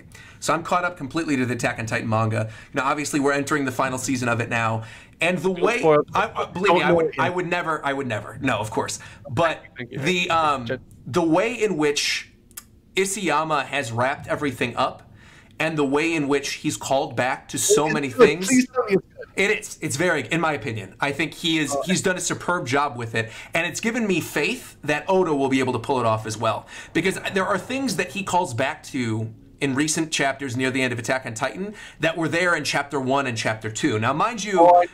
let me guess, the whole, like, Eren waking up... I'm not saying anything. I'm not spoiling you. I'm not going to be the one who spoiled totally not Mark on Attack on Titan. But I will say that, like, the way in which he calls back to so many different things is so reminiscent of what Oda does with so many of his story arcs that it gives me hope, having seen that Isayama was able to do it, that Oda will be able to do the same. Yeah. I like there are loads of things that I want to ask you about, like things like, you know, what do you think the Will of D is? But these are things that, like, you know, I'm sure the audience wouldn't care to hear about because you've already made like dozens of videos. Oh, I mean, we could absolutely do another one. You know what? Here's your homework, Mark. Here's your homework. You write down a list of questions and things you want to know my theories on. We'll do another video. We'll do another discussion about it. We'll talk about all that stuff in depth. We'll do a theory discussion instead. This was mostly a one-on-one to like introduce you to the rest of the Reverie community, because I feel like most people know who you are at this point, like who follow One Piece content on YouTube, but I think very few have actually had that conversation with you, have talked to you about everything now that you're officially caught up.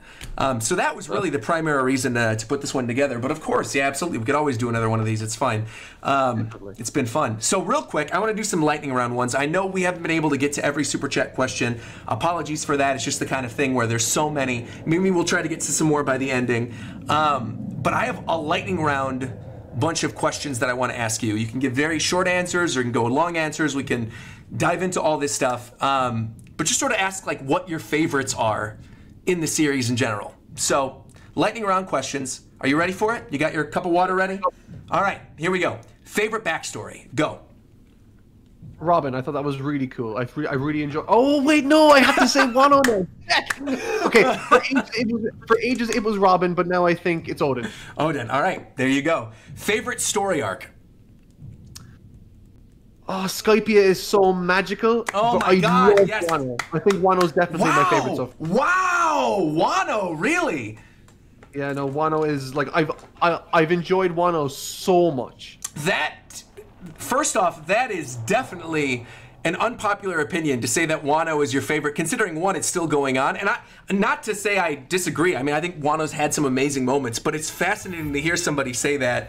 Like, when I was reading through it, it was like one of the first, like, so like when I was starting One Piece and all the rest of it, I was going through it pretty quickly because I was very excited to get through it. And then after the time skip, especially after like my brief 2-week hiatus, I came back and I kind of like it felt a bit harder. But then when I got to Wano, it just felt so fresh, and like I love the artwork and everything felt just so, I don't know, it really vibed with me. Now obviously it's not done, so if I had to pick a different one, the Shibaudi Archipelago is really good. Very good. That's a good choice. Skypea was a great choice as well when you brought it up. I was like, yeah, all of those are good choices. This one's going to be maybe a potentially controversial, but you got to answer it. What is your least favorite story arc? Oh, it's easy, Punk Hazard. Oh, really? Easy, Punk Hazard. You didn't have to think about it. Curious as to why, because I remember I watched the video that you did on Punk Hazard, but I don't remember you like really hating it. So I'm curious, like what you just really didn't like about it in just a couple sentences. To be honest, it was like with Thriller Bark, I actually enjoyed the first half a lot, and then it was the second half it kind of like lost me a little bit, but I still liked it. Fishman Island was good. I kind of liked that. I think that was like a popular one that a lot of people didn't like. Right.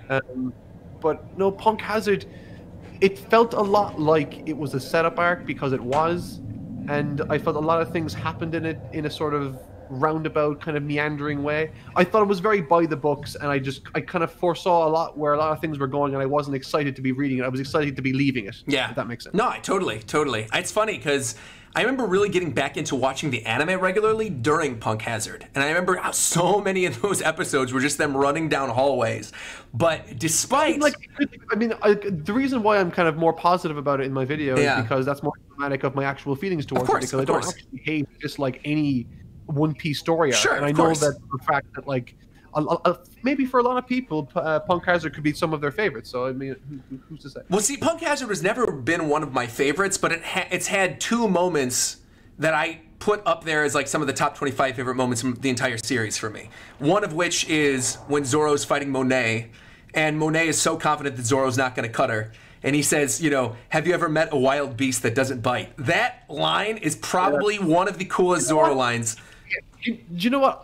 I liked Punk Hazard, but I think it could have been made maybe 25% shorter, and it would have been 100% better. I completely agree with you, completely. And then, of course, the other one in Punk Hazard that I love, especially because Law is one of my favorite characters, is the moment in which he cuts Virgo in the entirety of the facility and says, I'm the one who's going to break the gear. It's something I go back to and regularly rewatch just when I want to get hype about One Piece, as I rewatch the I broke the gear moment. But I think, yeah, totally justified saying Punk Hazard. We already sort of went over like favorite Straw Hat and favorite villain and stuff, so I'm going to skip over those. Favorite Devil Fruit?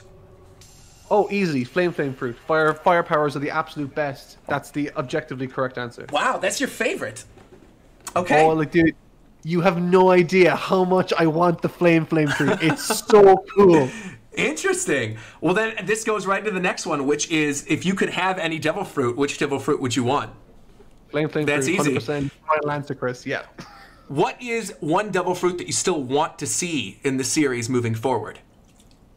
You know, one that I was actually waiting to see for a very long time was one that would be able to manipulate time, and they've already and they've now shown that. So sure. I don't think I have another one other than that, because that was sort of like a really big one, especially because the plot centers around a lot of time sensitive material, like what happened in the past. Sure. So I don't know. Maybe there's a time fruit that can go backwards in time, or maybe the perfected version of the future, like you know the way you can perfect different devil fruits to do different things. Sure, so of course. Perhaps the one that can skip forward in time can also skip backwards in time if you get really good with it. I don't know. That'd be interesting. Yeah. Yeah, that's really interesting that you said time. What is your favorite fight so far? Oh, Usopp versus Luffy. Oh, wow, that's such a good choice. Oh, I'm proud of you. That's such a good choice. So many people, I mean, I love Luffy versus Lucci. I like Luffy versus Katakuri for the most part. There's issues I have with the latter half of it, but I like Luffy versus Katakuri. Luffy versus Sanji, of course, great. But, like, yeah, those emotional moments. Yeah, like, no, I mean, like, I've never been more blown away by the actual just writing and dialogue and character interaction and scripting, and it's just it's wall to wall. I think those two chapters that center around that initial disagreement and fight are like my two favorite chapters in the entire series, perhaps. Oh, I love that. What are the 3 things that you're most looking forward to seeing in Wano Country before it ends? So 3 things you really want to see that you haven't seen yet. I want to see Luffy fight Kaido again. That's like a huge sure, one. Of course. I really want to see all the Straw Hats working together doing something, but I really want to... Like, Zoro's going to do something, and it's going to be significant, 100%. There was one other one that I forgot what it was. Oh... I feel like there's going to be time shenanigans as well with this, and like realistically, right, what I'm looking forward to most of all regarding Wano is when it ends and they find out what the state of the world is outside. Yes, yeah, I'm right there with you. I'm more excited almost sometimes for the middle chapters, right, in between acts, where you find out what's going on in the outside world. Like, the Reverie, for example, was a big one. Oh my God, Reverie was so good. Or like 957, where you find out the bounties of Shanks and Kaido and everything, and it's like right smack dab in the middle. I think for me personally, I'm just going to hop on this one. I really want a Kaido flashback. I think we kind of need one for him, maybe at potentially the beginning of Act 4. And, I mean, that would explain a lot of things. Because a Kaido flashback, sort of like how we saw Odin and Roger and Whitebeard, we would see in a Kaido flashback Big Mom, Zebek, you know, all of these pirates in their prime, potentially the God Valley incident, the birth of Yamato. And there's, you know, this prevalent theory going on. It's been swirling around like in a lot of different videos recently, you know, that Kaido lifted up Onigashima, right? He made literally the island lift out of the ground. And it was brought up during one of the middle act chapters during Wano Country that God Valley mysteriously disappeared one day, where people are theorizing, well, maybe Kaido lifted God Valley away from where it used to be. That's why no one can find it. And that actually Onigashima is what used to be called God Valley, because that's further than proven by the fact that they used to call God Valley something else. That was another thing that was brought up. Like, I didn't even consider that, but like, I wonder if Oda like keeps tabs on like all these theories and just changes what he's gonna do based on like these really great ideas people come up with. I don't think he changes. I think that's a big debate people have. It's like, oh, does Oda watch theory videos or anything? I don't think so. I don't think Oda changes what he's going to do. Yeah. But I think he definitely keeps tabs on everything, for sure. Like, I think he has a note. In fact, we know this. We've seen his office where he has notebooks upon notebooks just of, like, keeping track of everything that gets introduced in each story arc. I haven't seen this picture. I need to see this picture. I'll pull it up. I'll pull it in Discord. While I look for this, let me ask you this one, then, because you're going to need some time for this one. How would you rank the Supernova from favorite to least favorite? The Supernova? So... Luffy, Zoro, Kid, Killer, Bonnie, Capone, Apu, Drake, all of them. So you pull that up. I'm going to pull up this picture of Oda and his desk. Hold on. I think the first one is... A lot of like the smaller ones like Hawkins and the like Upu are like... What's it? Apu? Apu, yeah. Apu. Yeah. I don't really care that much about those because I haven't really seen much from them yet. I'm like... Luffy is at the top. I think Law, then Kid. Ooh, who else have I seen? A lot of. Capone. Yeah, Capone was actually pretty good. Actually, I actually liked him way more than I thought I would. Capone. Yeah, I don't know, like he had a very silly design, but it actually ended up being really fun and inventive and cool. Well, yeah, his Devil Fruit power is awesome. The Castle Fruit, where it's super powerful, especially during the whole Big Mom standoff kind of thing. That was really cool. Yeah, I have put, by the way, in the Discord chat that we have going on right now, I put pictures to Oda's desk. So as you can see, he's got like a full campus notebook just for ideas for Zoe, one for the Revolutionaries, one for the Yonko Saga, one for just Big Mom. That's so cool. Yeah, so he does keep track of all of that. Yeah. I love how his desk is like in the middle of the room. I know. His office is wild. I mean, he's got like a shark model, and he's got like all these other weird things. If you just look up Oda's office, I think there's a video on YouTube where they went through and looked at all the bizarre things he has around it. It's fascinating. Oh, cool. Yeah. I mean, he's such a fun and interesting personality. We have a donation from Storysmith who said, and actually this goes back on something we were talking about in regards to Zebek and God Valley and all that. This says, Mark, Blackbeard's old ship was named the Sword of Zebek. Just further proof of potential connections with that character. Personally, I wonder if Zebek and Blackbeard are the ones that are related in a similar way to Shanks and Luffy. I'm presuming saying, you know how like Shanks is sort of the role model for Luffy, that Zebek would have been maybe potentially a role model for Blackbeard. It's pointing out to me the sort of similarities and almost kind of like shared experiences that Luffy and Blackbeard sort of mirror. Sure. You know, I think that's really interesting, that kind of take, because I don't know, it's just another one of those things where it's like, oh my god, why is Oda putting so much like obviously I know why, because he wants to make an amazing story, but God almighty, it just blows me away, just the idea that like with all that's going on, there's still these connections that are being consistent and all that kind of stuff. Yeah. I don't know. Yeah, like I mean, with regards to that, do I think there's credibility to it? To be honest, I actually can't recall who Zebek is. Can you refresh my memory? Sure. So Zebek is like the guy who Kaido, Big Mom, Whitebeard, they were all part of his crew. So he's basically... Wait, so the Rocks Pirates. Right, the Rocks Pirates, exactly. Rocks D. Zebek, yeah. Okay, sorry. Yeah, it's okay. Do you know what happened there? Essentially, is whenever I see a full name now, I always only read part of it because only one. Yeah, sure. Yeah. Rox D. Zebek. There you go. Yeah. I could have just called him Rox. It would have been easier, but because of Zebek in the name of the ship, it just made more sense to refer to him as that. But sure. I think because I like that, like I think there and then like shows a good utility in reading the story again, because I would read that and interpret it differently the first time I see it, because I already know the information rocks and I'll be focusing on the other thing. Yeah. So I don't know. Zania super chatted and said, "Do you think that Shanks will be the final person Luffy fights for the One Piece? Shanks started Luffy's story, and Luffy will have to end Shanks's." But then I have to ask, then where does Blackbeard fit into this? Right. So I brought this up. I did a stream, this is like 2 or 3 months ago or something. It was one of the break weeks for One Piece. And I did a stream sort of like laying out what I expected after Oda had mentioned that there's going to be about 5 years left in the story, and sort of laying out like what story arcs we would need to see, what would be essential information. And the whole thing with Blackbeard, right, is that a lot of people, I think, presume Blackbeard will be present in the final war, that Blackbeard's going to play a role as like the final villain. But I think we even discussed this a little bit on today's stream. I kind of see Emu and the world government as the final threat. And I think Blackbeard, I mean, he's a Yonko and obviously has close ties to all the stuff that's happening, but I almost feel as though Blackbeard and his story could be wrapped up at Laugh Tale. And what I mean by this is, if you look at the trajectory of the story right now, where you've got, you know, Luffy needs to get the other poneglyphs after Wano Country. You've got to go to Elbaf. We need to find out something else about Elbaf. After that, really, it's just Roadstar Island, getting to the end of the Grand Line, charting out the map, Nami, you know, having all the information from the poneglyphs because of Robin, and then arriving on Laugh Tale. Throughout this entire time, we've been seeing glimpses of Blackbeard tracking down people, right? Blackbeard went after Marco, went after, you know, they had like the whole payback war and all that kind of stuff. Blackbeard is actively somebody that many people believe Shanks was talking about when he went to the Gorosei and said, I need to talk to you about a certain someone that's making waves in the world. A lot of people assumed it was Blackbeard. So this rivalry between Blackbeard and Shanks has been set up for a long time, also with the scar on Shanks' face, obviously.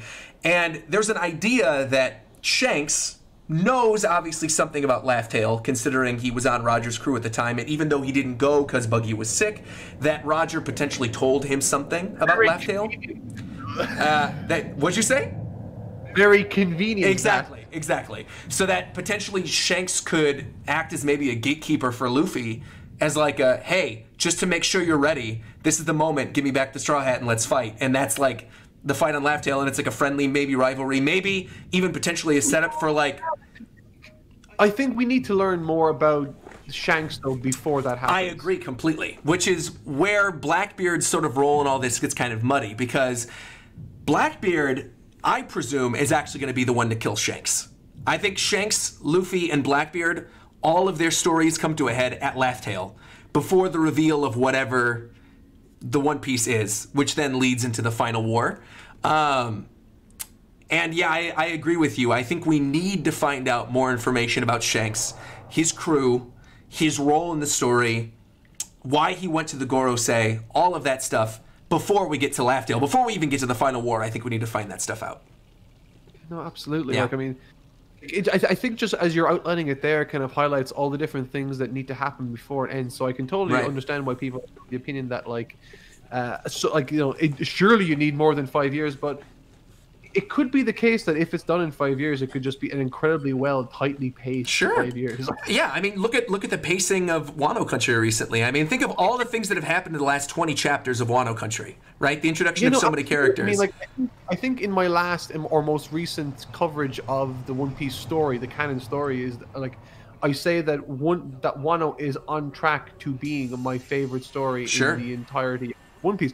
I think I even said Oda could literally print nothing but blank pages for the next 2 acts, and I think I would have had more enjoyment in this particular part of the story than I had in other parts. Sure. Yeah, it's fascinating. I can't wait to see where he's going to go with it, and especially like what characters are going to come out alive, right? And then what the state of the world is going to be once Wano's borders are actually opened. It's so exciting to me because it was kind of teased as well. Like it's like in between every act, we sort of get a glimpse into the world, and we go back, and every time we go into that world, it's like things are a little worse than they were last time. Yeah, it's incredible. I mean, even you look at what happened with the last time that we had that little bit of a break with the Shichibukai being abolished. We know Kobe is face-to-face with Boa right now. We still don't know what the hell's going on with Weevil, right? You get the son of Whitebeard introduced, and you don't know what the heck's going on with him. Yeah, I don't know what's going on with that. That kind of was just like, here's the thing, and gone. Yeah, I'm going to be real with you. None of us do. Not even people who've been caught up. Nobody knows what the hell's going on with Weevil. Or Miss Bucking, even, for that example. Like, if that was actually somebody that Whitebeard was with, or, you know, is Weevil even, like, a human? Like, we know that Weevil apparently has some really destructive power. And you see glimpses of that, like when he takes down the AO pirates, where you see sort of like this trench that's left behind him with the AO pirates laying down. I've heard a really cool theory that Weevil potentially has some type of punching bag devil fruit, where he sort of stores up power and then sends it back, sort of like a wibbly wobbly flailing arm flailing tube man, who or like Wobbuffet from Pokemon, basically. You know how Wobbuffet gets hit and then counters everything? That he has some type of like counter devil fruit, which would explain like his enormous strength but his doofy look. I would love to find out more. Sense, I guess. Yeah. Yeah, I mean, on the whole, I think there's just so many different moving parts that most of us do want to find out what's going on in the outside world, but the stuff that's happening in Wano and the fight with Kaido is so fascinating. And, you know, one thing for me, I have to bring this up because this is the first time we've talked, but this is like one of my long-running theories. I'm certainly not the only person who came up with this or had this idea. There's plenty of other people who did, but it's something that, like, I have been saying since the very beginning of this time I started the YouTube channel, is my idea that Kaido, especially now, that Kaido is actually a dragon that ate a devil fruit and is not somebody with a devil fruit power that turns him into a dragon. You know, early on in many of the other story arcs with these characters, right, you've had Big Mom's fruit introduction and all these other characters' introductions. We've seen the name of their devil fruit power. And to this day, we have not had an Oda box clarifying what his devil fruit is. We have not had it. And, you know, Yamato has fangs. Kaido apparently has some tie to Wano country. You know, why is he doing all of this? What is Onigashima? What is this ancient race that he and Yamato are from? Who's to say that Kaido is actually not a dragon who ate a mythical devil fruit? Because obviously he's searching out like the strongest zone devil fruits. Then, like, okay, Yamato, right? Like, who is she to? So or who? Yamato and Kaido, if they are actual dragons in folklore, if you're actually a dragon, dragons can transform into people. That's not like some out there thing. Like, that's a very well-known part of mythology, specifically Japanese mythology and Japanese dragons, is that they can hide among the living as a person. And that's the only thing they couldn't change is their horns. Which they could, and why it also explains why Kaido in his strongest form is a human, seemingly, but in his drunken state, right, in his stupor, he's a dragon. Or when he's trying to seem intimidating, he's a dragon. But realistically, we have not seen that from him. And, you know, we've had the introduction of... We have seen that devil fruit sort of being used with Momonosuke, haven't we? Right. Well, that's the thing, right? Is that Momonosuke has some type of dragon devil fruit power that was like a smile fruit that was successful, that was in Caesar Clown's lab dating back all the way to Punk Hazard. You know, why did he want Momonosuke so badly? Why did he want that dragon fruit so badly? Does it have some type of tie to, you know, wanting to potentially give it to his crewmates, to turn all of them into dragons? I mean, we really don't know. There's a lot of different story possibilities. That's a very interesting theory. Like, what you've outlined there is specifically because Oda has a pattern of like establishing the devil fruit of a particular wielder almost immediately after it's been introduced, the power that is. Yeah, also to clarify for the chat, he does know about Yamato. We mentioned this early on in the story arc as well. For people who are just jumping in, he is completely caught up. I am not spoiling him on Yamato. He is completely caught up. That's why we're talking about the most recent stuff. He knows all of this, so rest assured, don't worry. We're good. Yeah, I'm fully caught up with the series. I'm actually just waiting until Act 3 ends to make more of my series. Exactly. But yes, he is caught up, because we brought that up at the very beginning. But the idea, going back to the Kaido thing, of like, well, what would Kaido's devil fruit power be then? You know, Kaido in his base form, right, with the giant Oni club and the grass skirt. You know, in Japanese mythology, the idea of the invincible Oni is something that's brought up in multiple stories, specifically the myth of Momotaro, which obviously Momonosuke is very much based on. this story to me before, actually. Right. Sorry, go Right, ahead. right. So then you've got like the pheasant that travels with Momotaro in the story. Well, obviously we've got Marco there being the phoenix. You've got the monkey that travels alongside him. You've got Luffy there. I mean, there's like all these ties to the myth of Momotaro, and you know, Kaido basically being the equivalent of that giant Oni, you know, that was the villain in the Momotaro series. Well, if he's an invincible creature, you know, land, sea, and on the air always been on Kaido, why can't Kaido die? Maybe this has something to do with his devil fruit power. So, yeah, and it's further clarified because every time they mention Kaido, every time, Big Mom has brought this up in Wano Country, this has been brought up very early on, he's never referred to as the strongest man alive. He's referred to as the strongest creature, or the strongest beast. He's never referred to as the strongest man. That was Whitebeard's title. So, and he's like, with it, actually, sorry. Yeah. The only thing is that like, so like just to clarify 100%. Yeah. That's sort of invincibility. Yeah. Correct? Yeah. Okay. Well, that would make sense then, because the very first time we see Kaido is him jumping from Skypiea, talking about him like trying to kill himself, but he can't. Right. So his whole thing is he's indestructible. What you're saying almost makes complete sense. Right. So like, yeah. Which is why I've been championing this theory for a long time, because people saw the dragon fruit. Because the other perceived thing that people have been saying for a long time is that Kaido has a dragon devil fruit based on, you know, everything that happened in Punk Hazard with the hatred of dragons and all that stuff. And so many people, I remember when that chapter came out and we saw the first spread of Kaido being a dragon, we're like writing in my comment section like, oh, theory deconfirmed, oh, Roger was wrong, he wasn't a dragon, that he didn't know any fruit, whatever. But I was like, well, what do you mean? Like, we didn't get an Oda box that says he has a dragon devil fruit. We just see him in a drunken stupor as a dragon. That means nothing.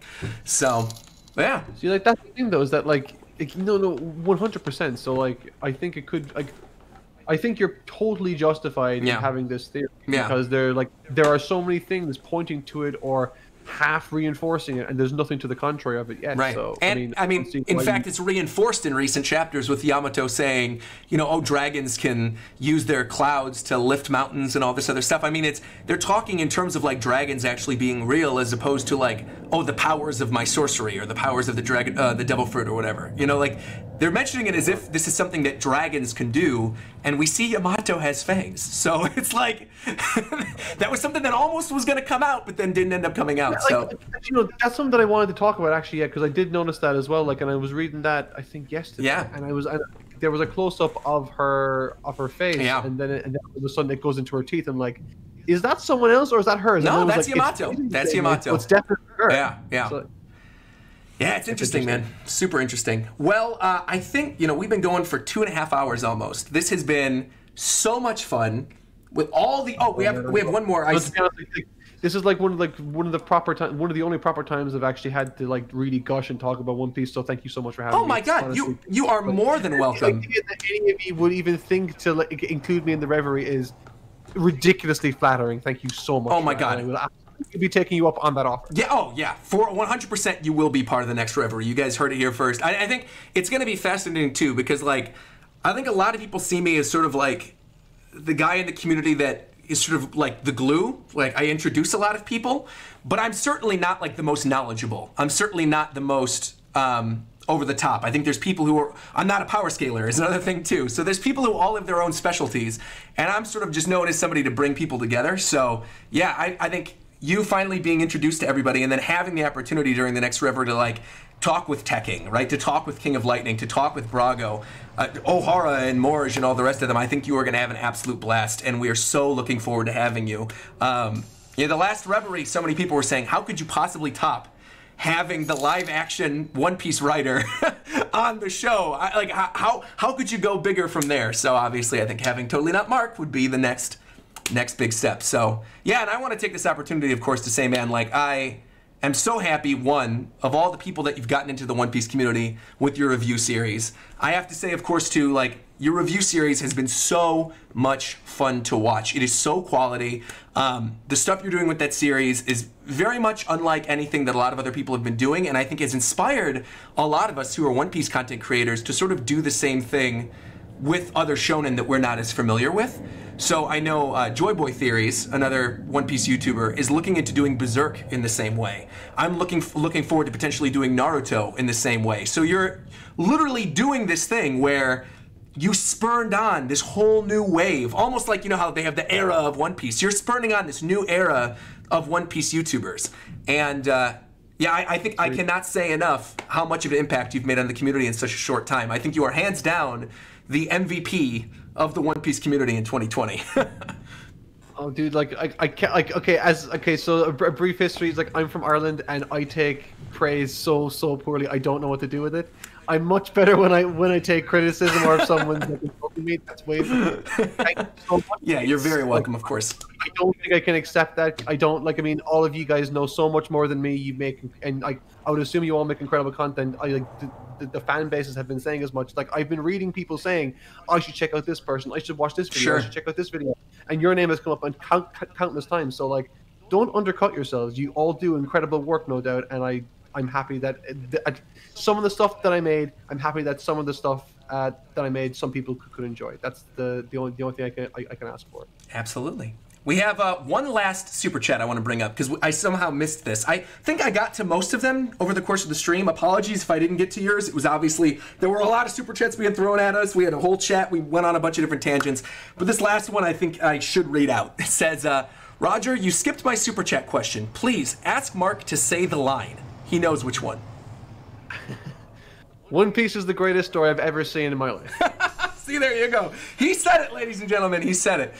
Now, one last thing I'm going to ask you before we wrap this up is, you know, you're caught up to One Piece now. Presumably, you're going to be watching, like, the crossover episodes with One Piece and Dragon Ball. You're going to watch all the One Piece films. First off, what is the next One Piece video you have coming out that people can look forward to? And then I'll ask my second question after you give me the answer to that one.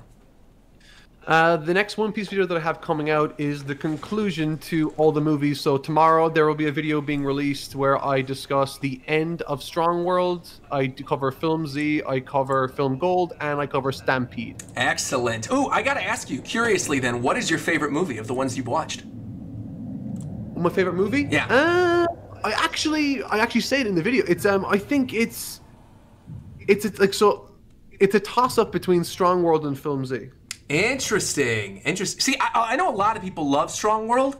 Oh, wait, no, sorry. Oh, okay. It's toss-up between Strong World, Film Z, and Movie 6. Movie 6 is... Oh, Movie 6 is so good! Oh, it's so good. It's so underrated. And you know, obviously the artist who did that was the guy behind Summer Wars, and it feels so much different than anything else, you know, that has come out of One Piece in recent years. I'm so glad you said that. My favorite directors, like, he's so good. He's incredible. Yeah, absolutely. And then the last thing I have to ask you, you know, what's next, right? What's next? I saw your poll on Twitter, you know, saying potentially Hunter x Hunter or JoJo. Have you come to consensus yet? Like, do you know what you're going to do? Do you... So, like, okay, at the minute, I think I'm going to do... I have a Dragon Ball video that I want to make for the end of the year, just to kind of round it out. Then I'm going to hop into the next series, and the next series is... It was going to be Hunter x Hunter, then JoJo, but like, all of my JoJo manga has arrived. Oh. And none of my Hunter x Hunter manga has arrived. Oh, so no. I gotta look at... It's probably going to be JoJo's Bizarre Adventure will be the next Bizarre. Oh man, I think that's going to do so well for you too. Like having a video for each part of JoJo and then talking about. I mean, JoJo, like the community that loves JoJo. Like they are some of the most diehard fans. Everyone's still trying to get me to watch the rest of Part 4 because I didn't enjoy what I watched, but I really want to get to Part 5, and I've enjoyed the first 3. What I have planned with it is that like I've actually seen the first 2 parts. Oh, interesting. But like I didn't really enjoy my time that much when I was going through it. What I want to do is I want to read the manga because I usually enjoy manga much more. And what's more is I'm also going to be, while I'm reviewing it, referencing Iraqi. Oh yeah. Araki. Yeah. Referencing Araki's book, Manga in Theory and Practice, which he wrote in 2015, I think. So 20 some odd years before, after he wrote these comics. I want to try to hold them to his own standards. So that's kind of what I want to do. That's interesting. I will say, as somebody who really only covered One Piece and Attack on Titan, and every single person was like, you need to get into Hunter x Hunter. You know, I did like read through series of My Hero and Naruto and Bleach, and I didn't really get super far into Naruto. But My Hero, I'm caught up to date. Demon Slayer, I'm all caught up. I mean, there's other series that I've caught up to. But the one that I had the most fun making content for outside of my bread and butter, which is One Piece and Attack on Titan, was Hunter x Hunter. That series so quickly ended up becoming one of my all-time favorite pieces of entertainment, period. To the point where, I mean, I will always be a One Piece person. One Piece is still my favorite manga, will most likely always be my favorite manga. But even as somebody who was that invested in the One Piece manga, I finished watching the anime of Hunter x Hunter, and like my jaw was on the floor, and I couldn't contain it. And I got in trouble for saying it during that year, but like, I stick by it. I think Hunter x Hunter is my favorite anime of all time now. And the things that Togashi does with that story are just, it's so good. And I'm so excited for you to eventually get to it. The beginning of Hunter x Hunter too. I've only seen them running through the tunnel and doing that kind of stuff. Oh man. Yeah, you're in for a treat.